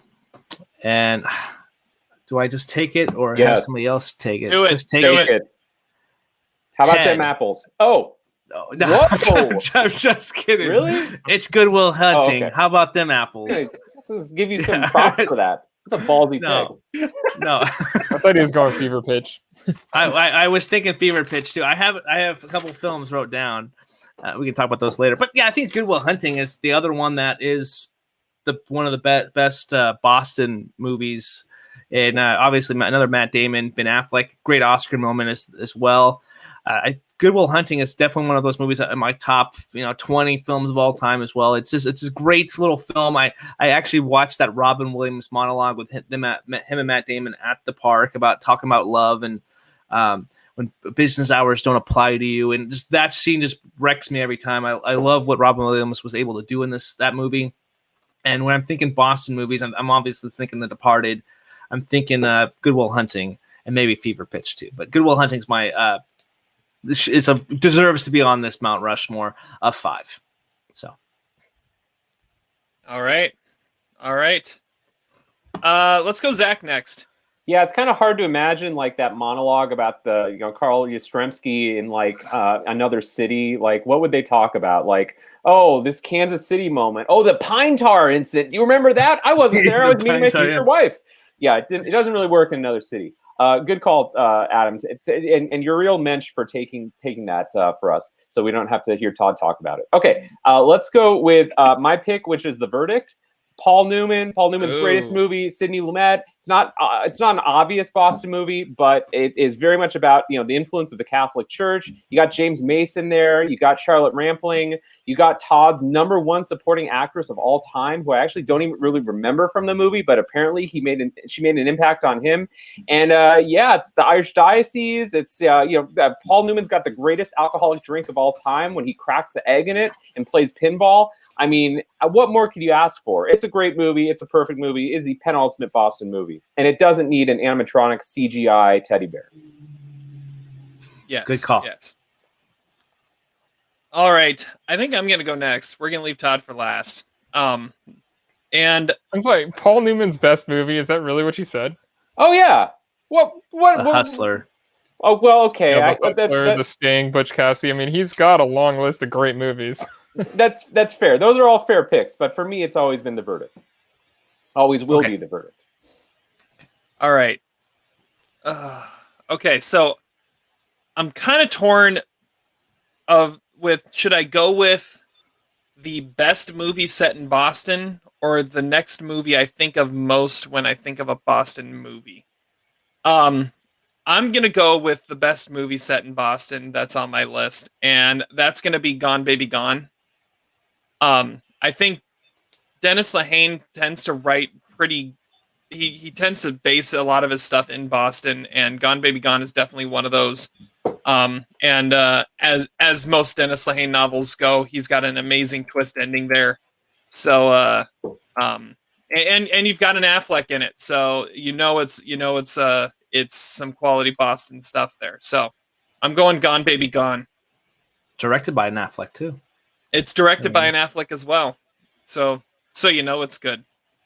I can't go with JFK, can I, Ryan? That complicates things now a lot. Like I can't go with the one I was going to go with now, or either I have two that I can't go with now because one same director, one same book writer. Yeah, I know which two you're looking at. Obviously, you're looking at The Town and Mystic Town. River. Yeah, The Town was the other one I was thinking of because The Town is another one I think of when I think Boston. Okay, if I think Boston too. movie, I think The Town is up there, but I think Gone Baby Gone's a better movie. So that leaves two on my list that nobody's mentioned. One of which we talked about at one point on the podcast. So I'll go with the other one. So I guess I'm forced to go with The Fighter. Theodore Russell's movie. It was a great movie, and Mark Wahlberg's second Oscar nomination for producing that movie. He pretty much got it made from the start, and it's a great movie with a lot of supporting characters that just feel very like Boston, very South Boston.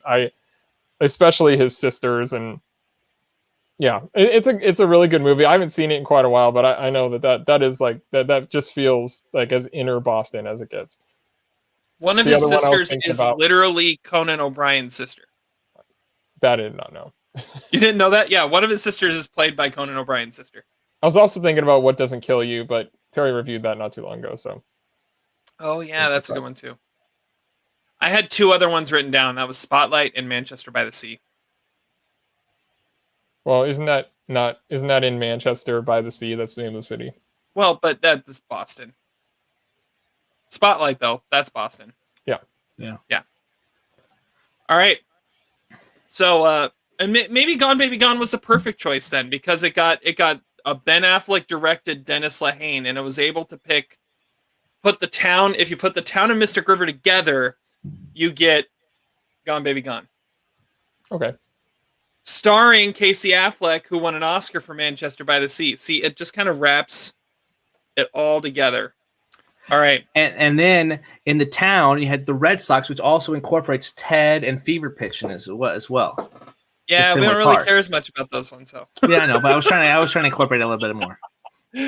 All right, so our Mount Rushmore of Boston movies, we got The Departed, we've got Good Will Hunting, The Verdict, Gone Baby Gone, and The Fighter. Really Pretty disappointed solid. we didn't get Celtic Pride on here.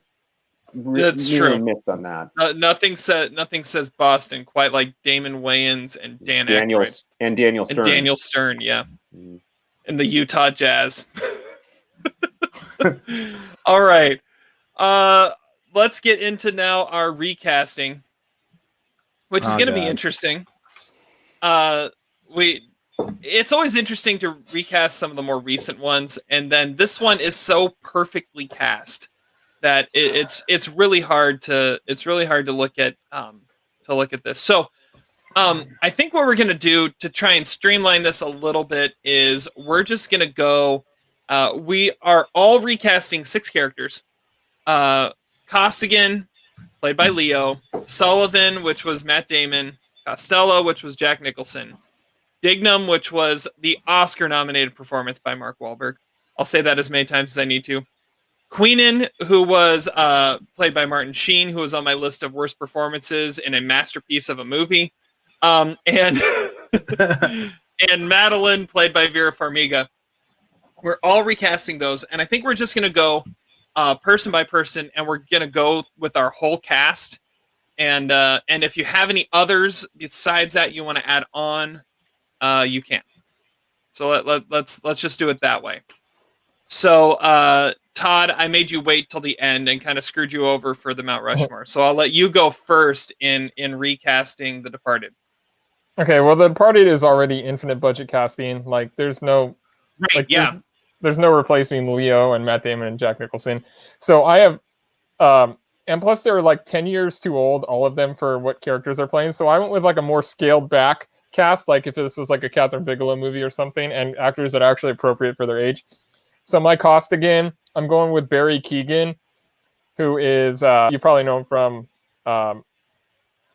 what was that movie, that Yorgos Lanthimos movie, The Killing of Sacred Deer. And he was also in, nominated for a BAFTA this year for Calm with Horses. Wasn't he in Dunkirk also?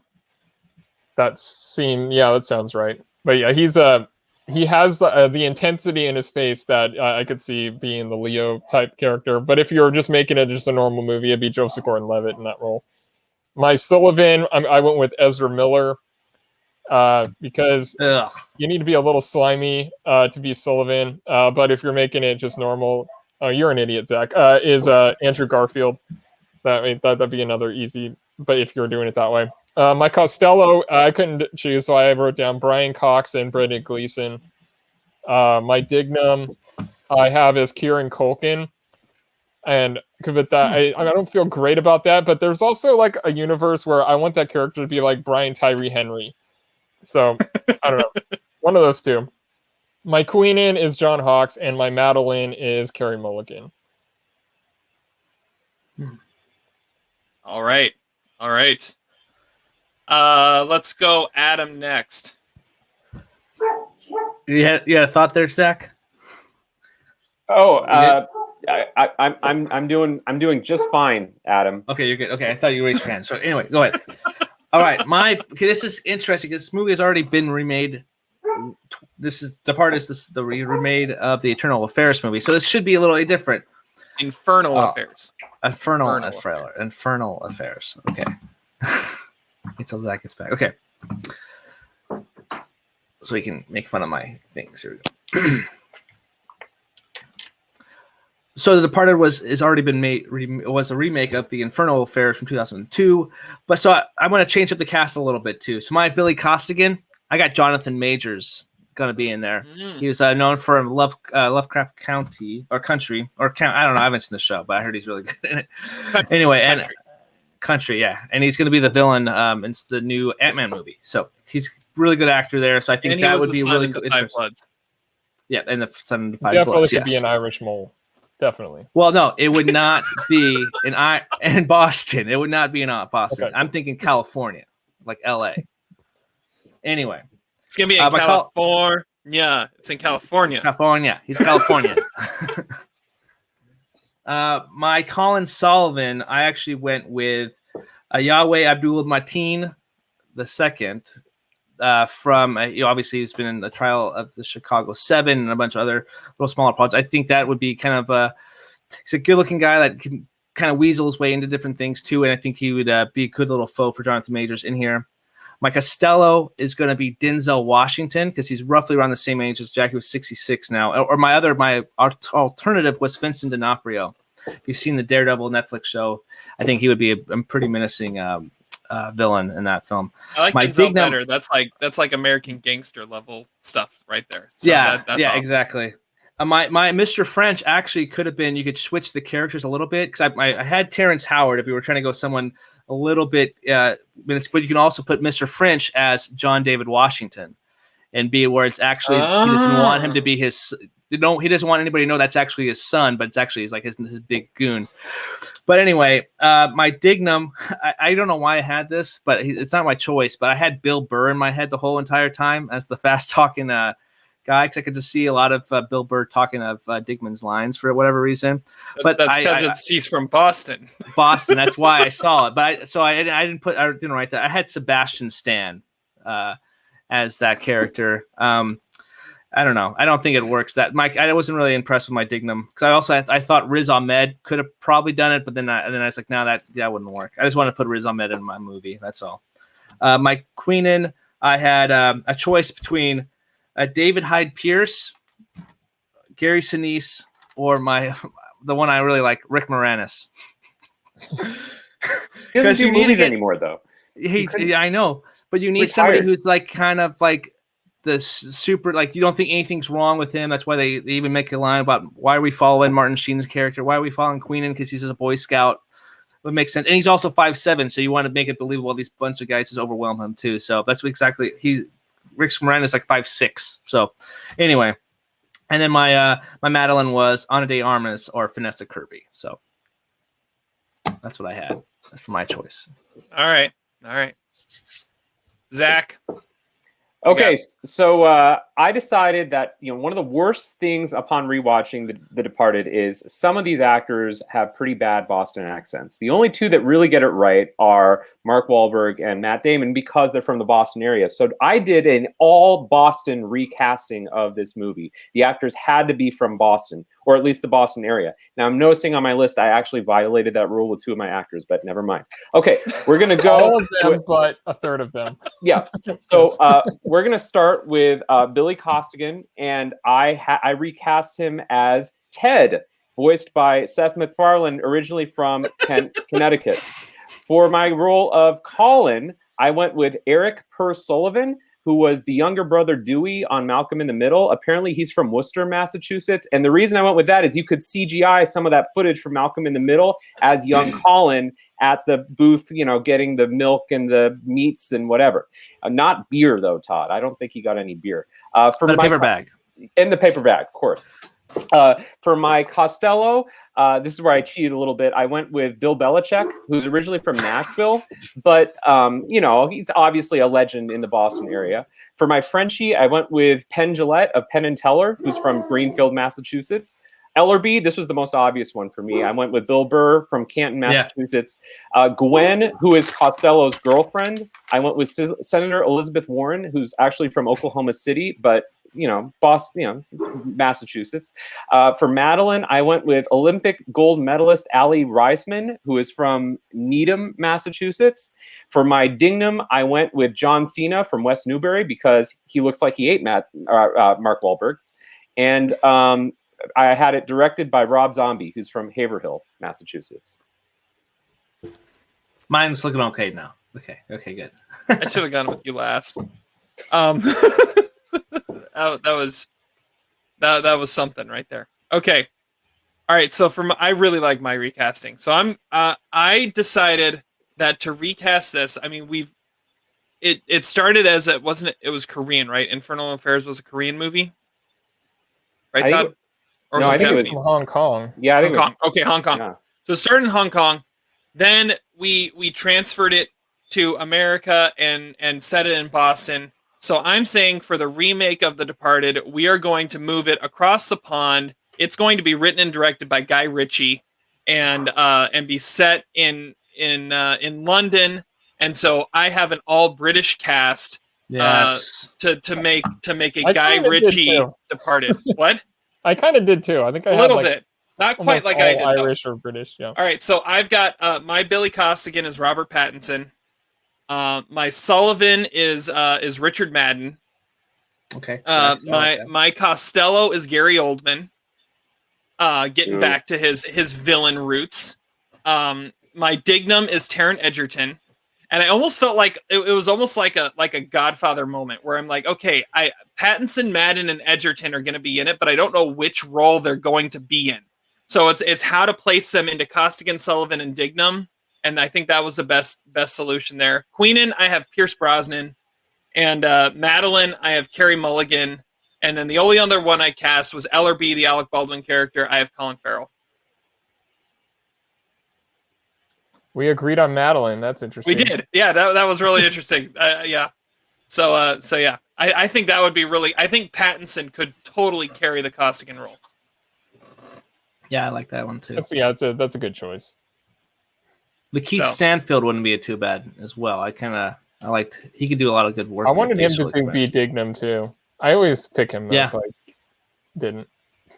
See, yeah.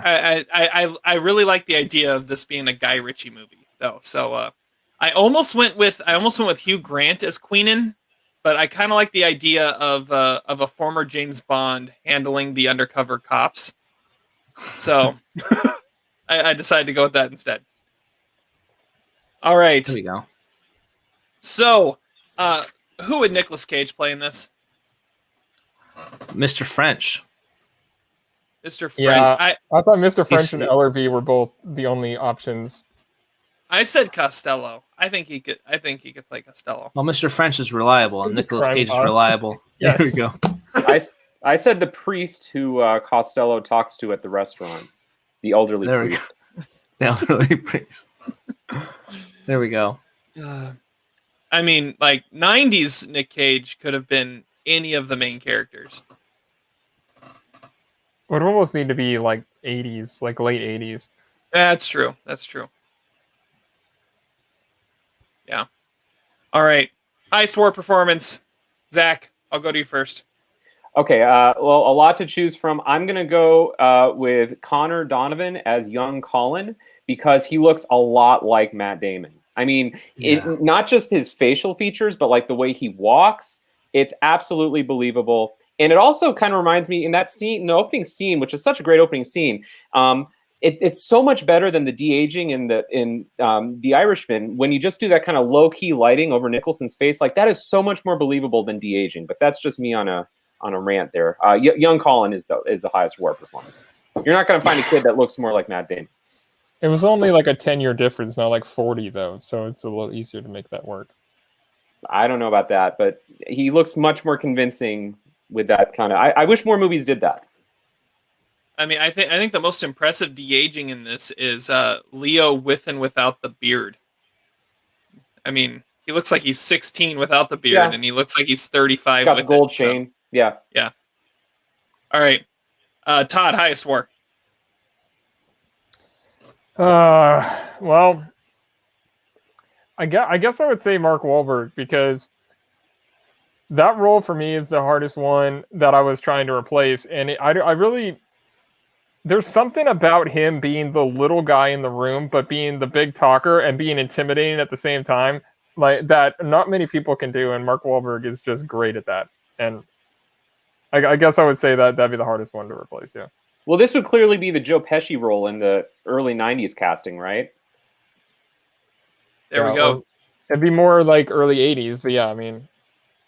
So Mark Wahlberg is the new Joe Pesci. I could see it. You probably could have been if you would have been in more Scorsese's movies. Yeah. Yeah. All right. I like that. Adam, I like that one. Who's your highest score? Ah, my goodness. I like the Mark Wahlberg choice because that was one of the hardest ones. But yeah, he's great in that one. But I think Jack. I think Jack gives a really great performance here too, because he has a lot of some little freakouts. Yeah, he probably could see people doing him the performance a little differently than he would have done. But we're talking about like he didn't get nominated. It's shocking that he didn't get nominated for the Oscar here. And even after so many years have gone by, it's like he should have got some recognition and at the Academy Awards for this one. So I think Jack Nicholson for me is one of the highest awards. He's the guy that I really enjoy watching. He's been in so many great movies that I've really loved, but there's something about seeing Jack on screen again especially after this rewatch. I'm just glued to Jack on this movie. So Jack for me is the highest award. I think the craziest part about that too is he only made 2 movies after this, and then 5 years later he retired, and he hasn't made a movie since 2011. So supposedly Tony Erdmann remake. That's what he was attached to it. He was attached to it at one point, but I don't think. What'd you say, Todd? That movie was kind of scrapped, I think. Yeah, I think. But so also, what's crazy is that he was only 69 when he made this movie, so not 70. Can we hear your conspiracy theory about that, Adam? I've been wondering about that for the last hour. Okay, so my conspiracy theory on why I messed that up, because I did the math on this. I made sure I was like, oh, he's 71. That's when he made this movie. That would make it 2008, and that's exactly the same year I started really developing my movie taste, and that's when I saw this movie. Was in 2008. And that's when also what year you The thought Hangover. The Hangover. Yeah. So there were so many movies around there that I thought came out in 2008 that I think all the good movies that I like came out in 2008. Not The Hangover. The Hangover's not really good. But anyway, that's why I thought that The Departed came out in 2008. You're just going to say Matt Damon, Sullivan says that you're 70 years old. He says that at one point in the movie. I thought that's what you're going with. No, but it's like the 2000 that year when I watched it, kind of just that's where my head was like, oh, it came out in 2008, and I looked back at a couple movies. I'm like, that came out. Yeah, nope, I got the year completely off, and that's just. It also goes back with the Hangover review. I clearly say multiple times 2008 when it came out the year before or the year after. I meant 2009. So something about 2008 that it just screws up my movies. So Adam's conspiracy theory is if a movie comes out and I don't see it, did it really come out? Hell yeah, exactly. I don't hear the noise when the tree falls. Did it make noise? Now you could make the argument that, do you guys know the story about Jack Nicholson growing up? Like he thought his sister was his mother. Call. So like maybe he really doesn't know his actual birth date. That's what you should have gone with, Adam, and you would have gotten some points for that. But whatever. Do you guys know that? That like yeah. All right, we digress enough. Go ahead, Terry. All right, my highest war. Honestly, there's like 10 people you could go with for highest war, and I'm gonna go with the one of the main characters that really got no love the entire award season, and that's Matt Damon. I think Matt Damon is so perfect for his role because, like we already said, he is so perfect Boston because he's from there. He's done Boston. He did Good Will Hunting and all that. He understands what Boston is. And yet he has this look of just squeaky clean to him too. And he embodies that character of Sullivan so perfectly. And of being the guy who is the Boy Scout that's worked his way up in the police ranks, but he's the mole. He's the rat inside the police force. It's such a perfect casting and a perfect performance by Matt Damon. But yeah, I could easily go with Leo. I could go with Jack. I could go with Wahlberg. You could go with anybody really in this. But I think Matt Damon really deserves a shout out. And he didn't get any love throughout the entire award season. It was everybody else. But that's because he had The Good Shepherd too. Like he had a couple of movies that were vying for his attention. But man, he was good in this. He was good. Now this is Leo's best performance. So I mean, but it's not necessarily a high war. That's the problem. That's why we don't go with him, right? What is the highest war of Leo's career? Wolf of Wall Street. Aviator. Catch Me If You Can. Titanic. Oh yeah, good call. All of those are legitimate answers. I don't know. I don't think it's this, but I think this is the best acting he ever did. Django? It's the least Leo performance that he ever gave. Oh, I don't know about that. I think it is a super, super Leo performance. This is like the first non-Leo performance. How is it a non-Leo performance? He's doing his thing. This is like Basketball Diaries Leo. This is Gangs of New York Leo. This is a very externalized Leo. In fact, watching it this time, I was less impressed with his performance than I was with Matt Damon's performance. Like Matt Damon, I feel like has a much more challenging performance. He has to have layers. Leonardo DiCaprio just kind of does his, he does his thing, right? But Matt Damon has to be someone who looks polished and looks like he's with it, but really is corrupt. And he has this kind of good boy mannerism, but really he's deceitful and dishonest. I think it's a much more challenging role. But obviously, which is why he's got a higher war. Yeah. I always thought he was sort of a Streisand, but I think he rocks his shit in this one. All right. There we go. Let's use that to get into worst performance now. Worst performance of this masterpiece of a movie. Adam, it's your favorite movie of all time. What's the worst performance in it? I actually had a hard time with this one. I think you could probably say some of the minor characters, but I didn't want to just like pick apart some of them. The character that even watching it back when I did was Anthony Anderson. And I think Anthony Anderson he's not like horrible and he's not like the worst one. I think that's the more distracting performance because now I'm like, I like Blackish. That's a really fun show that he's in, but like I can't, all I see is Anthony Anderson in that performance. I don't see Trooper Brown, but if I take something off the main cast, it's going to be Donnie Wahlberg in this one. Because it's Lazio, or I think that's his name. Frank Lazio, yeah. It's just a super small one. I love that scene with where Mark Wahlberg just basically says, "Yeah, go F yourself," to his brother. So that's where I will. I'll say Anthony Anderson for me, but it's not like a horrible. That's just the most distracting performance for me because I just see him, not the performance, not the character. Okay, it's not Donnie Wahlberg. It's Robert. It's Wahlberg. Robert. Yeah. Well, whatever. Yeah, whatever. It's one of the Wahlbergs. See, never mind. Name that Wahlberg. Name that Wahlberg. I'll go next because I actually had Anthony Anderson down too, and kind of for a similar thing in that I don't think he's necessarily bad. He just doesn't fit. It just that's doesn't. a good point. It just doesn't look right, and he is because it's Anthony Anderson. I mean, he was like I mentioned, he was that known commodity at this point, and buying him as being the guy who goes through the academy with Leo, it was distracting to see it being Anthony Anderson in that moment. But I think he's fine. But I think that's maybe the worst casting of the movie, and maybe that's what I'll go with. There are three black characters in this movie. You got Anthony Anderson. You got the guy at the beginning who says, why can't we all be friendly? It's the Rodney King kind of thing. And then you got the black woman that is chaperoned by Costello. I don't think it's fair to one of the criticisms of this movie. And I'm not saying I'm not saying it's a problem with that at all. I'm just saying it's because it's Anthony Anderson. It's I mean, you could put any comedian in that role and it would be like, why are you sitting here? It doesn't make any sense. I think he's fine. I have no problem with him. I like him in this movie. It's a decent choice. I mean, I don't know. All right, Zach, who do you got? I went with Vera Farmiga, not because it's a bad performance necessarily, but because her accent is distractingly bad. So much so that I actually have an article here from 2018 from Vulture where she actually talks about her accent.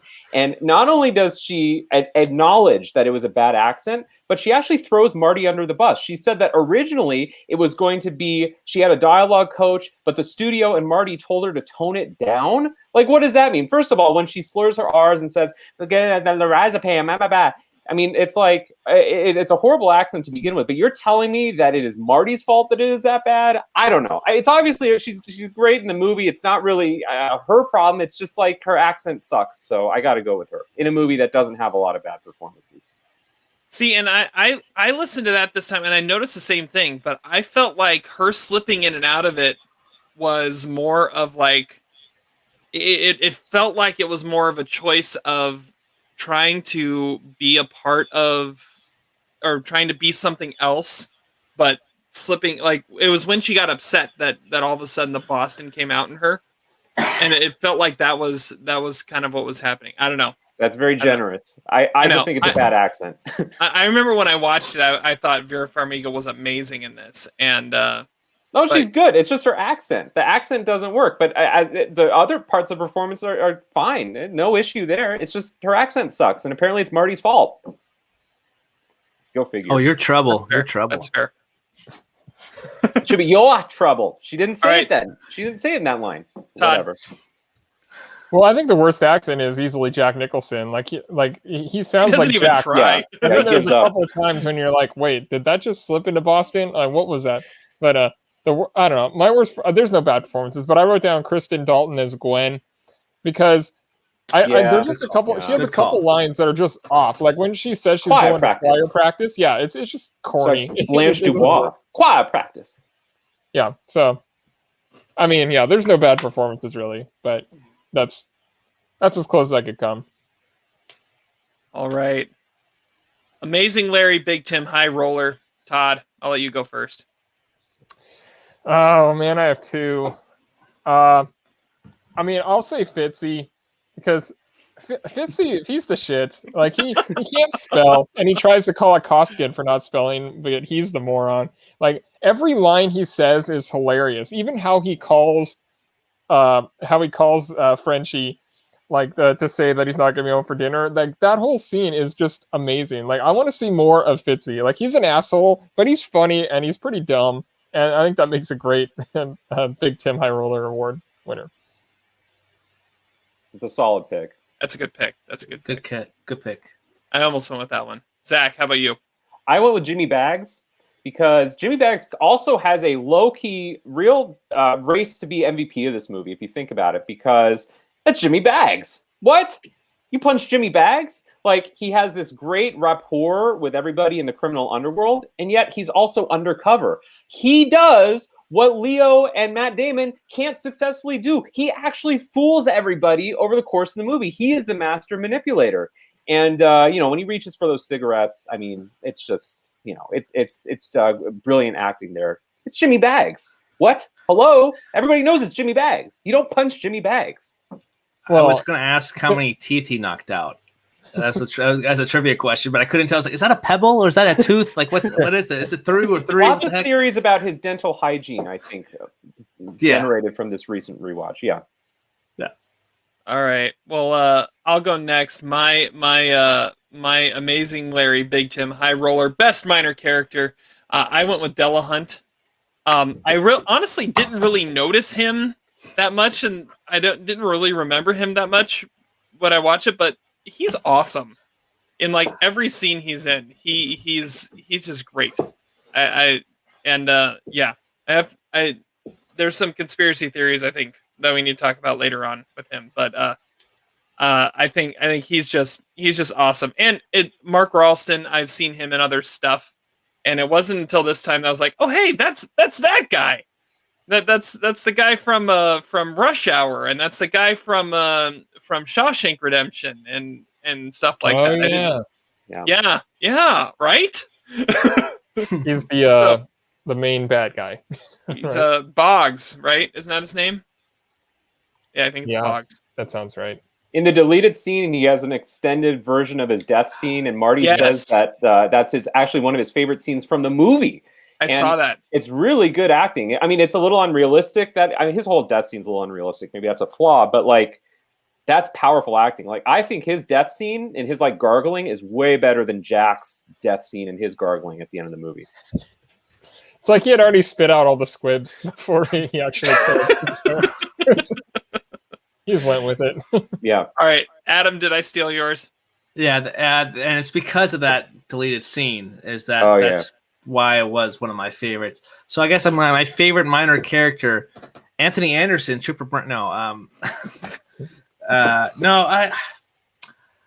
to think. The Cousin Sean, just say it. Cousin Sean was my other choice. Yeah, that's a great pick. Yeah. Hey, welcome back. So you're out. They're Puerto Ricans.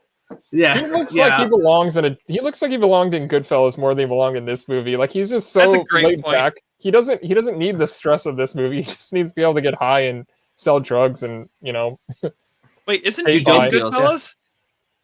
He might be. Yeah, he probably is. There we go. Isn't he in Goodfellas? Conspiracy. Kevin Corrigan? Isn't he the brother? Yeah, Michael. Yeah, Michael. Yeah, that's right. Stirring he is the sauce. brother. Yeah, he's stirring the sauce from the wheelchair. Oh, there we go. Wow. No wonder he belongs in Goodfellas. Yeah, no wonder, because he's in Goodfellas. There we go. All right. Did you? Is that what you're going with, Adam? Yeah, I guess I'll go with him. But I also kind of like the guy who gets shot in the kneecap, who gives up he says, "I'm so hard, man, right now, man. I don't even know what I'm saying. He's gonna sell me out to the FBI. I don't even know." Like that guy. That guy's pretty great too. That's a pretty fun scene. Nicolas Cage would probably do that scene justice too. Yeah, that's a Nicolas Cage performance. If we're going minor character, Nicolas They say the adrenaline's supposed to kick in, but it didn't.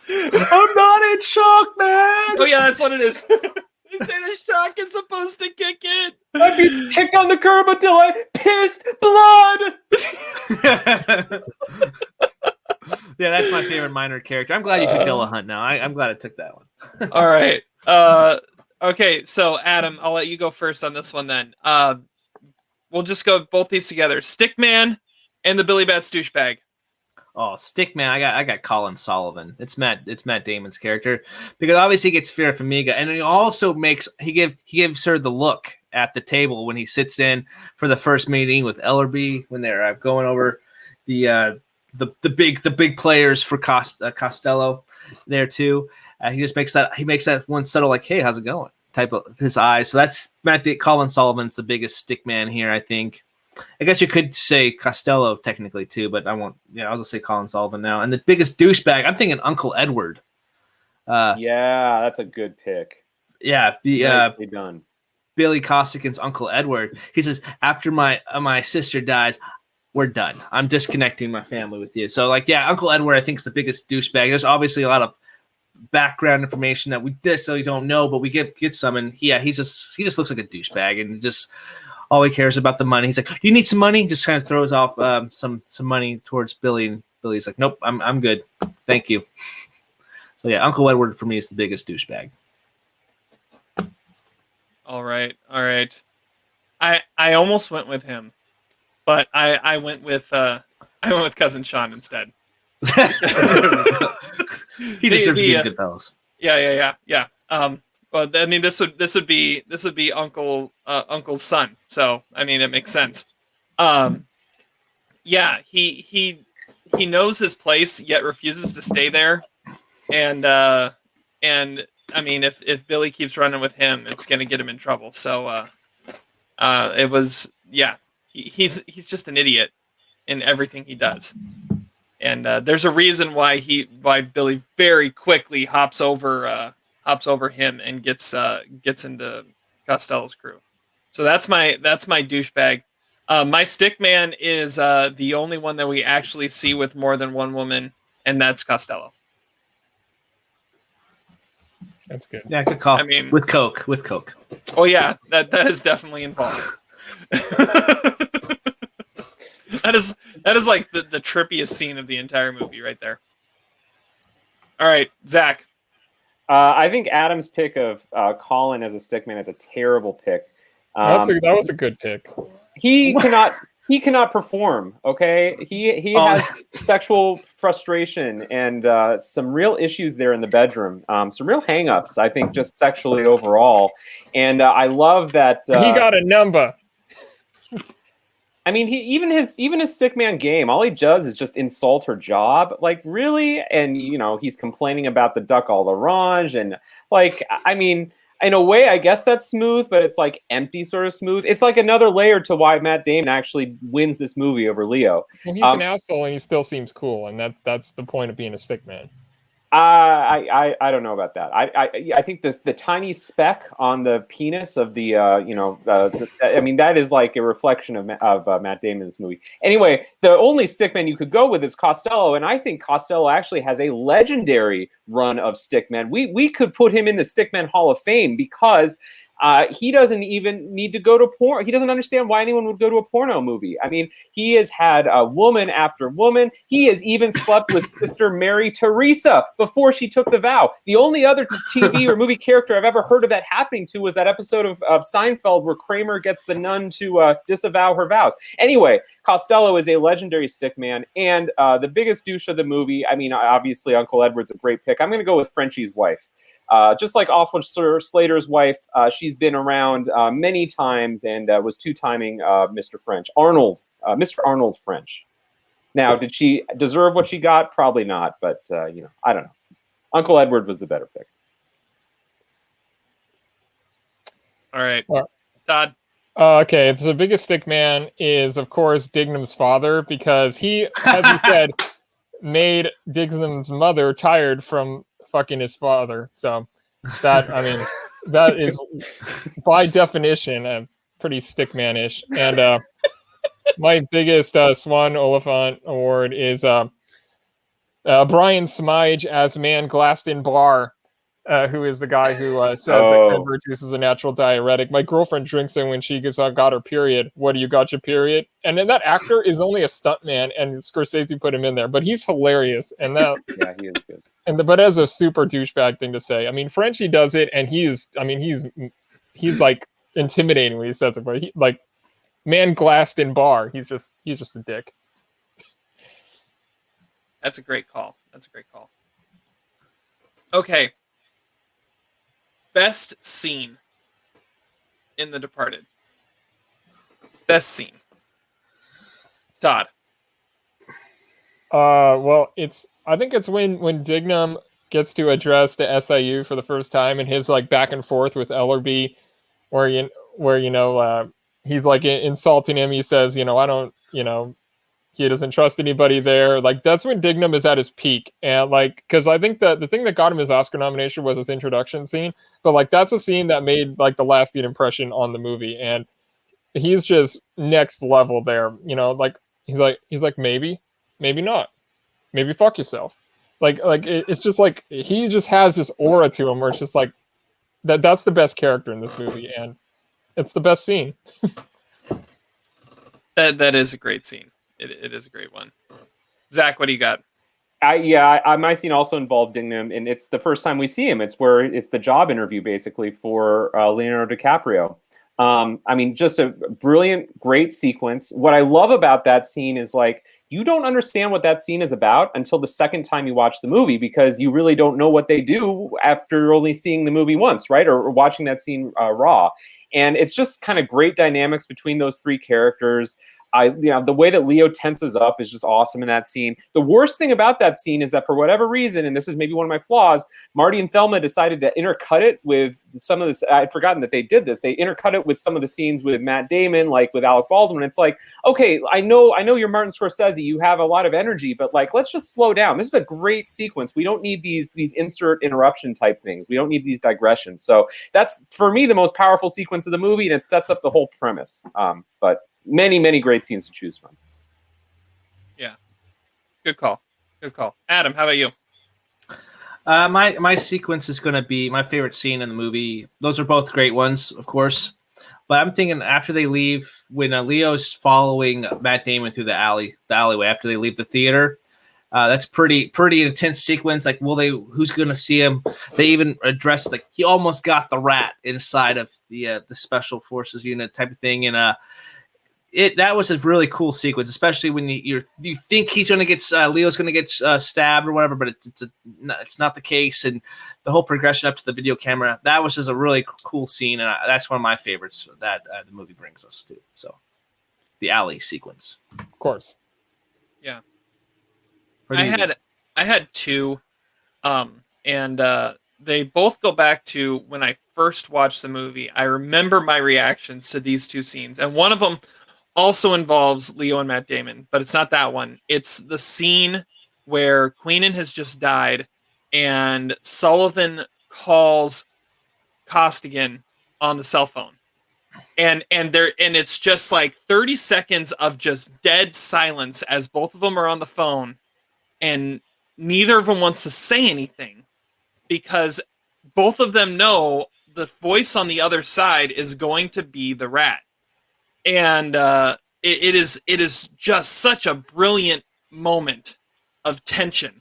And I remember just being on the edge of my seat watching that for the first time in the theater, just like this is just too much. It was so insane. The other scene is the crazy end to this whole thing when the elevator opens and shots are fired. I mean, that is one of the most jaw-droppingly shocking moments I've ever had watching a movie in the theater. When the door opens and the bullet hits Costigan. I mean, that moment right there is like that's one of the craziest moments I've ever had watching a movie for the first time. And I remember that I just jaw dropped, just shocked, just pure shock at what was happening, and just cementing it as such a masterpiece too. So one thing, okay, so that one scene you said, the phone call, he actually does call him back, and so he hears his voice, and he knows the other guys in the group personally, so how did he not know that it was Costigan that was the rat? Yeah, I don't know. Like I was thinking that too. Maybe he actually knows the other guys. Maybe it was just it was that hard to. He couldn't be sure because of it was over the phone. Couldn't distinguish the. I mean, all y'all sound alike. I don't know. The other scene I was thinking about was when Costigan meets up with Queenan and Dignam by the water, because I remember that was Wahlberg's Oscars clip. Because it was the only clip that he has a sentence where he doesn't curse. And it was, we're the only two people in the world that even know you're a cop. And that's all that they could put on the Oscar telecast. And Wahlberg's like, okay. Oh, that's exactly amazing. What he's just like, all right. All right. Okay. I got to pull an audible for a second. We'll make this real fast. I have another category that we've never done before, but I want us to do this as a category from now on. If you had to make The Departed 2, what would it be about? I mean, you could go sequel, you could go prequel, you could go side character, you could go. Well, this has already got a precedent though, because in the Infernal Affairs sequels were about Dignam's character. I think my personal direction would be to go a prequel about the friendship between Cousin Sean and Miles Kennefick, directed by the Farrelly brothers. Ooh. Well, I mean, that would be interesting. To just because he goes to his funeral, and there'd be a lot of smoking in that. I think Seth Rogen would have to be involved in the production. There we go. Yeah, I mean, my initial reaction is Dignam and what happens with him after that, and or maybe it's looking at all the unanswered questions. But what about like even Uncle Jackie, for example? Like that whole backstory. It's almost like the Sopranos movie that's supposed to be coming out, right? Like there's a whole basically mythology that predates the events in this movie that is really fascinating. Like Uncle Jackie, and then William's father and Frank Costello. Like that's a movie right there. I'd watch that. That's true. That's true. Yeah, there is some like Sopranos-ish like backstory that we don't ever get into, but we know is there. Yeah, I would like to see maybe you follow Madeline too, because there's so many unanswered questions. And this was some of my conspiracy theories, so this is going right into that too. There's so many, and that's one of the things that makes this movie so great. So many unanswered questions, especially around Madeline. I mean, whose baby is it? What was in the envelope? We don't know these things, and maybe it's better if we don't. But I think there's definitely some stories that could be told with the Madeline character as well. I would have liked to see Queenan as an actual undercover back in the day. Yeah. Ooh, that'd be fair. Fun. Or Ellerby rising up the ranks through his golfing. His golfing. In his press conferences. There we go. I don't know. I think you guys pretty much touched on them all. I don't know. I don't know. Something with Mr. French. I think. Yep. Younger Mr. That's French. That's a whole story right there. I don't know. I think you guys pretty much touched on everything. All right. Well, let's get into flaws and conspiracy theories. I already mentioned a couple of mine, but I've got a couple more, so I'm going to go ahead. So my conspiracy theory, or just my question that I find fascinating, and the deleted scene Marty kind of talks about a little bit too. Was Delahunt a cop or not? No. I don't think he was. That was what they put out there. I think he was a cop, because if he wasn't a cop, why wouldn't he squeal on Billy right then and there? Like, he's delaying his death and not telling anybody because he's also protecting Billy, right? Why wouldn't he say anything he says, "Ask me why he didn't say anything," but that's because he liked Billy. I don't know. It's ambiguous, but I lean toward more that he was an undercover cop. And it says Koskin was right though. Koskin said, they're saying that, so I stopped looking for the rat. There's no way there were two rats that were in the four people that were closest to him. Why not? Jimmy Bags was a rat. I mean, there are rats throughout this movie. I know, but in his closest knit group that he has with him all the time, there were two of the four were cops. Like that seems impossible. They almost outnumber him. I don't think so. I think that's possible. So the only other explanation is in that deleted scene. First off, it talks about how Delahunt had been in Costello's crew for 10 years.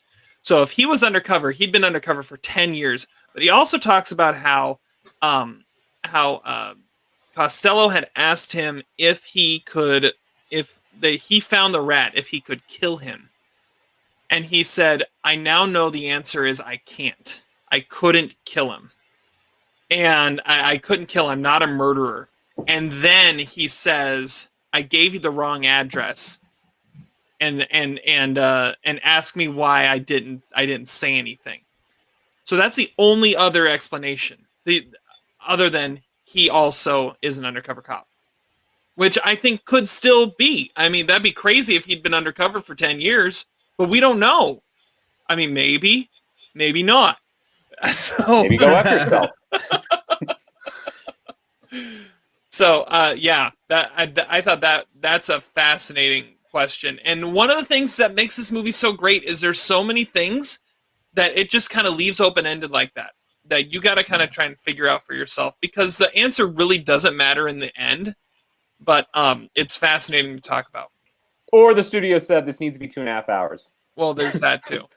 But even if you have that, even if you have that the rest of that scene in there, I don't think it necessarily answers the question.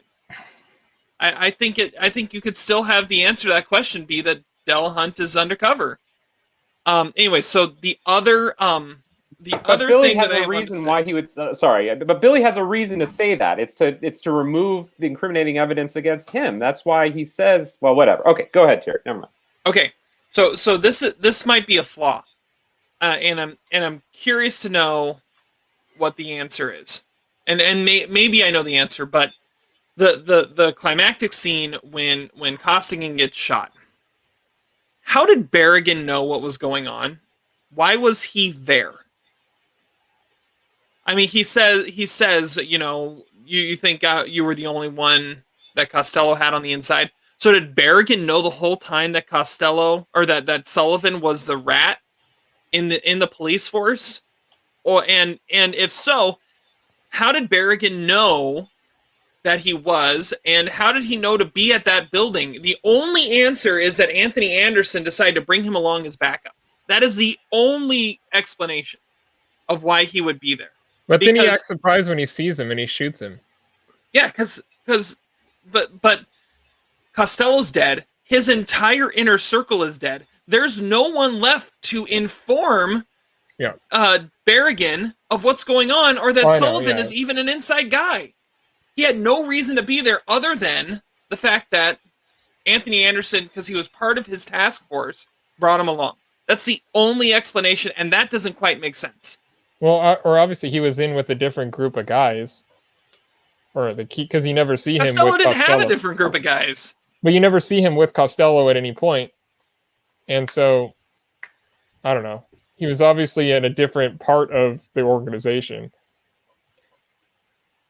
Yeah, I don't know. It did. Yeah, I mean, he could have been tailing him at that point or something. I don't know. It felt, after I was looking at it, that is way too convenient. Way too convenient. It gets into a little bit of what I was going to talk about too. Yeah. Okay. So go ahead, Todd, since that leads into you. Well, okay. So other like more traditional flaws, like Leo looks ridiculous in a Red Sox hat, and I never buy it whenever I see it. And when Costigan is he's tailing Sullivan, his phone rings, but it was for a text message, and he was getting text while he was in the porn theater, and it was just vibrating. So he turned on like a phone ringer some point during the point when he left the theater, and then when he got to that alley where his phone rings and sets everything off. Like that never makes, like that just is wrong. But okay. So the ending thing is really what you're talking about. So it really comes back to another thing is what is in the envelope that Costigan gives to Madeline? Because you never find out. And like it has to be something connecting her with Dignam, which is why he would have been in his apartment, but he couldn't even get a hold of him. How would he know how they let her contact him? And they already tabbed Berrigan as the mole. So they couldn't have known that Sullivan was the guy. Like, I mean, I really doubt that Madeline would have put a hit on Sullivan at that point. Like, they already had the mole, everything checked out. And then Sullivan bothers to go, like, do the whole, like, we're going to give him the Medal of Merit and give him a full cop burial. But, like, Sullivan was in the clear, and he's good at lying. Like Costigan could have been absolutely anybody. And Dignam was already out on leave.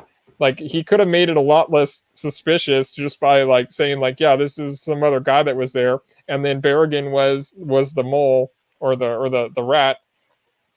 And he all died. Like, I don't know. He made it way more complicated than it needed to be, and that probably set off Dignam. Well, but Madeline knew. I mean, Madeline was also a loose end that he never cleaned up, which is interesting, too. I know, but what was the point? What was in the envelope then? It had to be some audio. I mean, but it didn't even need the envelope. I mean, it didn't need the envelope for Madeline to know because she had the CD. I know, but who's she going to? How is Dignam ending up there then? And where is she? Like, I don't know. So she would have had to contact him, but how would she have gotten a hold of him if Leo couldn't even get a hold of him? I don't know. There's something. There's some like scene that's missing there. You think so? You'd think so.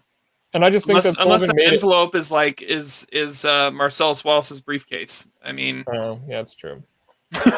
But Sullivan just made it way more complicated by not just like brushing Leo's character aside and saying like, oh, this was obviously the guy, I killed him and everything's good now. So obviously that envelope contains Billy Costigan's soul. Yeah. Good call. All right. Either of you have any flaws or any conspiracy theories you want to talk about? Gripe, that Alec Baldwin swing looked painful. His golf swing looks so painful. He could not drive the ball. He probably swung and missed at that thing. Like that was bad. That's a big gripe for me. It looks like Jack Nicklaus a cheap driving range now. Yeah. Do you know I once saw Alec Baldwin in person? I was in New York City, and he walked down the street. And it was so weird because it was one of those things where it's like everybody must have been thinking, is that Alec Baldwin? Because no one was like, give me your autograph. Everyone just like walked past him because it was so surreal. And I didn't think it was him at first, but then my wife was like, that's Alec Baldwin. And that's my Alec Baldwin story. That's awesome. That is awesome. There we go.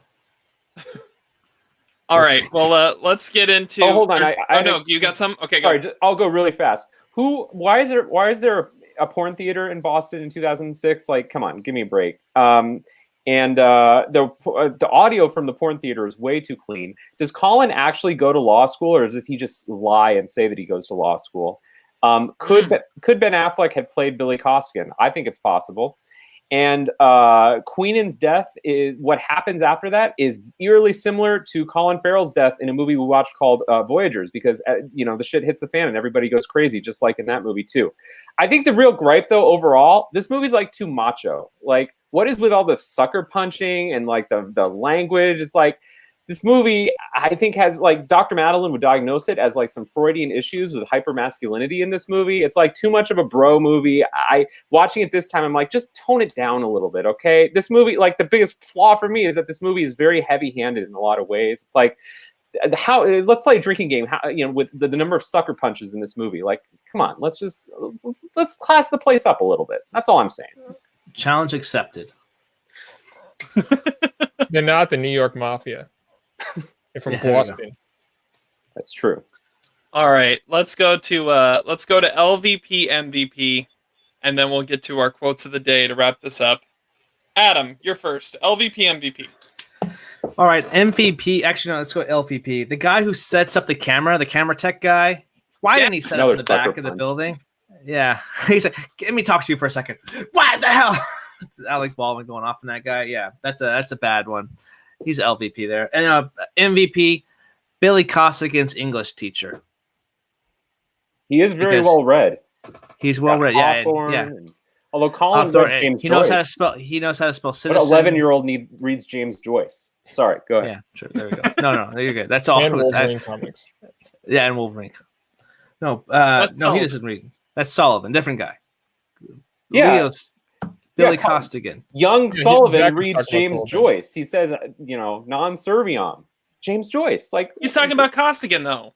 Yeah, I know. Talking about cost. Yeah, okay, never mind. They're both. Never mind. It's gone. It's gone. They're both well read. They are both well read. Both of their English teachers did their job. There we go. Perfect. Let's just say that they're English teachers. All right, Todd. Who won? LVP. I'm going with Berrigan because I don't know. I feel like he doesn't get it. Like he's the better mole, I guess. But how does he not know that Costigan's dead? Because of how he words it, he thinks that he's still getting taken down by the FBI. And even if he just misspoke, then he's just, I don't know. It's just another accomplice who can ID him and take him down. So why does he even bother trying to save him? I don't understand Berrigan's whole MO. And the MVP, I will go with William Monahan, who's a screenwriter. Because it's his only movie that he wrote that didn't suck, and the first thing he thanks in his Oscar speech is Valium. And, yeah, William Monahan's my guy. Kingdom of Heaven wasn't that bad. You have to watch the director's cut. It's not a bad movie. Oh, it's one of those. Yeah. It's one of those. Margaret. There we go. 4-hour Justice League. All right, Zach, You're next. My LVP is Jimmy Pappas because he... In the span of 1 month, had a heart attack, was knifed in jail, and was framed for a murder he didn't commit. I mean, that's pretty LVP stats right there. And then my MVP of this movie is flip phones. I've never seen a movie that made flip phones look cooler. I mean, literally, it made me nostalgic for those freaking Nokia, Samsung flip phones. I mean, it made it look awesome in this movie. Way cooler than any iPhone that I've ever had. That's Seriously. how you hang up. You hang up by flipping it down. Like, it's like... Yep. Power you move. could do it with anger and aggression. Oh yeah, it's being able to open your phone and send a text in your pocket and know exactly what you just sent. Yeah, I miss those days. I miss those days. I did that at a choir concert once, Terry. That does not surprise me at all. All right. So my LVP, I had the surveillance camera guy written down, but my LVP I'm gonna say is the Oscars. Because I remember that night, and I remember it was a big deal that Scorsese couldn't actually go out on stage when they won Best Picture because he wasn't a producer. And now they just let the entire cast and crew go on stage of everyone that's there and celebrate together. But at that time, it was only the ones that actually won the Oscar for Best Picture could be on stage. Yeah, so Brad Pitt can go on stage either. Yeah. So I mean, so that's LVP, but MVP is the shot that came out of this, and that is Marty watching from backstage after he just won his Best Director Oscar, watching them accept the Oscar for Best Picture. And honestly, that moment is more poignant and better than him actually being on stage. So LVP is the Oscars, but MVP is kind of the Oscars also for making that moment and that shot happen. I always thought Marty's speech was a little low-key douchey because he never thanked any of the other nominees. Always stuck out to me, but whatever. And we already talked about how that was a great group of nominees. Yeah. All right. I would say my MVP also is the Dropkick Murphys, who yes. I'm shipping out to Boston song. So yes, every time I hear that song, I always think The Departed. So there we go. Dropkick Murphys. And then what was with Patsy Cline's Sweet Dreams in this movie? That shit was on like 10 times in this movie. Marty really needed to cut down, and then of course Gimme Shelter was on 10 times too. It's like, is it the same 3 songs in this whole movie? That's another gripe. Sorry. All right, well, let's wrap this up. Quote of the day time. Wait, hold on. We're going to go to Adam first on our wrapping up our last podcast, right? Find out what we're doing and who gets the point. Oh, yes, yes. Okay, Adam. Good call. All right, the point. Shit. Okay. Does he know what we're talking about? Yes, I know who you're talking about. I couldn't decide who I get the point. Just get the point to everybody. Everybody gets points. Point for you. Point for you. Point for you. Because it was based on my stupidity. Because of my. Just call him Oprah. Everybody gets a point. Yeah, everybody gets a point. All right. And what Arlette. Yeah. You get a point. And you get a point. And you get a point. Everybody gets a point. And Arlette has come up with the category Best Performance by a Musician in a Movie.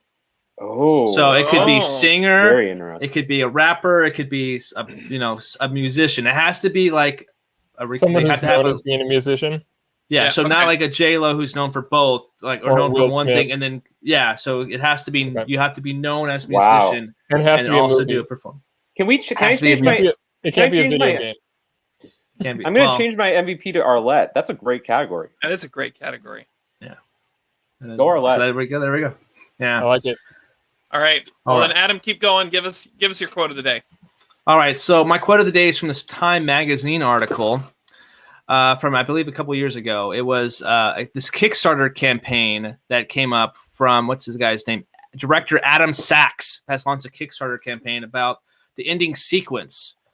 Basically, his gripe was, it's always bothered me that a movie as good as The Departed has such a cheesy ending, and I recently realized it could be fixed by digitally erasing the rat from the last shot. That's the quote. He wants to digitally remove the last shot, so he set up a Kickstarter to do just that. So beautiful. There we go. Not much of a, you know what? Yeah. Okay. That sounds like a lot of money going into, smoking pot in his bedroom, his parents' house. That's probably what it is. Yeah. Sacks of pot. Yeah. Sacks. Director. All right. Sacks. Todd. Well, I don't know. I have 2. The first one is I love this one part where Leo is talking to Costello and, Costello's like, oh, so you agree that there's a rat? And he's like, I mean, you said there was one. I base most of what I do on the idea that you're pretty good at what you do. I just that's the one time Costigan is just fed up. He's just like us. He's like, dude, come on. I'm tired of playing games. And my other one is Costello talking to, I don't even know who the guy was just sitting at the bar. He said the IRA guy. He's like, I'm just kidding. How's your mother? And he's like, well, she's on her way out. And he's like, we all are. Act accordingly. All right, Zach. All right. Well, going off of Todd's MVP pick, good pick, by the way, William Monahan. Cool looking guy, too, at the Oscar ceremony. I love anytime a screenwriter can come up with a more original way of saying something that we hear in every movie. We hear the line, "You're fired" in so many movies. When Ellerby says, "World needs plenty of bartenders," That's a great way of saying you're fired. That's actually, watching it this time, that was one of the lines that was like, wow, that's actually great dialogue right there. And then he also says, 2 weeks with pay. World needs more bartenders. That's a really eloquent way of saying you're fired. Yeah, awesome. Good job, Bill Monahan. Keep writing those shitty movies. And he played a bartender in Invincible like the same year. All right. Well, I've got 2 quotes. The first one is Delahunt hanging outside the bar, and Costigan walks out. You're a cop, huh? You're ignoring us. You're a cop. We're guessing who cops are. Most good-looking women are cops.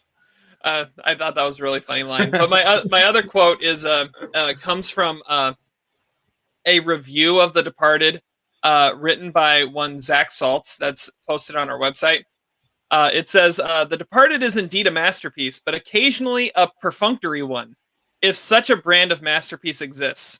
The dialogue is crisp and sharp, but never memorable and occasionally laden in clumsy Bostonian imitation.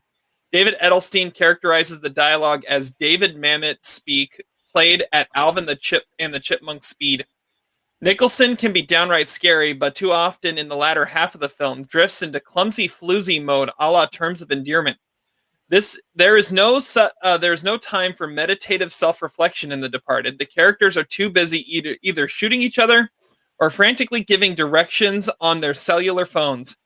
This makes the characters cold and distant, not distant in the way that Travis Bickle and Jake LaMotta are painfully isolated, but in a way where they are auspiciously cut off from the viewer. Who really are these people? What are their goals, their wishes, their hopes, their fears? And while the finale is trumped up and content to bathe itself in a tub of blood, the camp nihilist final shot is, in retrospect, less Shakespearean and more Scorsese's idea of a sick final joke disguised as a payoff. But, as Scorsese said, himself would probably attest to, The Departed is more concerned with exceptionally clever plotting and surprising twists than lucid character study and thought provocation. For as Sullivan and Dr. Madeline conclude on their first date, the Irish are impervious to psychoanalysis. Oh yeah, I worked hard on that ending there. It actually appeared in our school newspaper, Terry. I don't know if you know that. Did that really appear? Nice. I think I still stand by a lot of what I said there. That doesn't sound like a 4-star review, though. Yeah, it doesn't. I was trying to be. I read the end but, where he was giving some critiques, but the whole thing can be found on almostsideways.com. So it's posted there as a top 50 movie of all time, even with all that being said. Yeah, I don't know if I would put it that high anymore. I mean, I respect you, Adam, and I think it is a great movie. It's not quite there for me anymore. Goodfellas is my number one Scorsese movie, but it was definitely fun watching it. Now, the real question is, was it more fun watching it or listening to this podcast, which now runs longer than the actual movie? That is indeed the question. Well, and with that, we're going to leave that question unanswered as like only the envelope. Yeah, exactly. We'll never know. And we'll draw this podcast to a close. Thank you guys so much for listening. Make sure you subscribe, rate, review, and find us all over the internet. We'll be back at you next week, I believe, with our Oscar preview as we're getting ready for finally the Oscars celebrating the 2020 films. Until then, have fun watching movies, and we'll catch you on the flip side.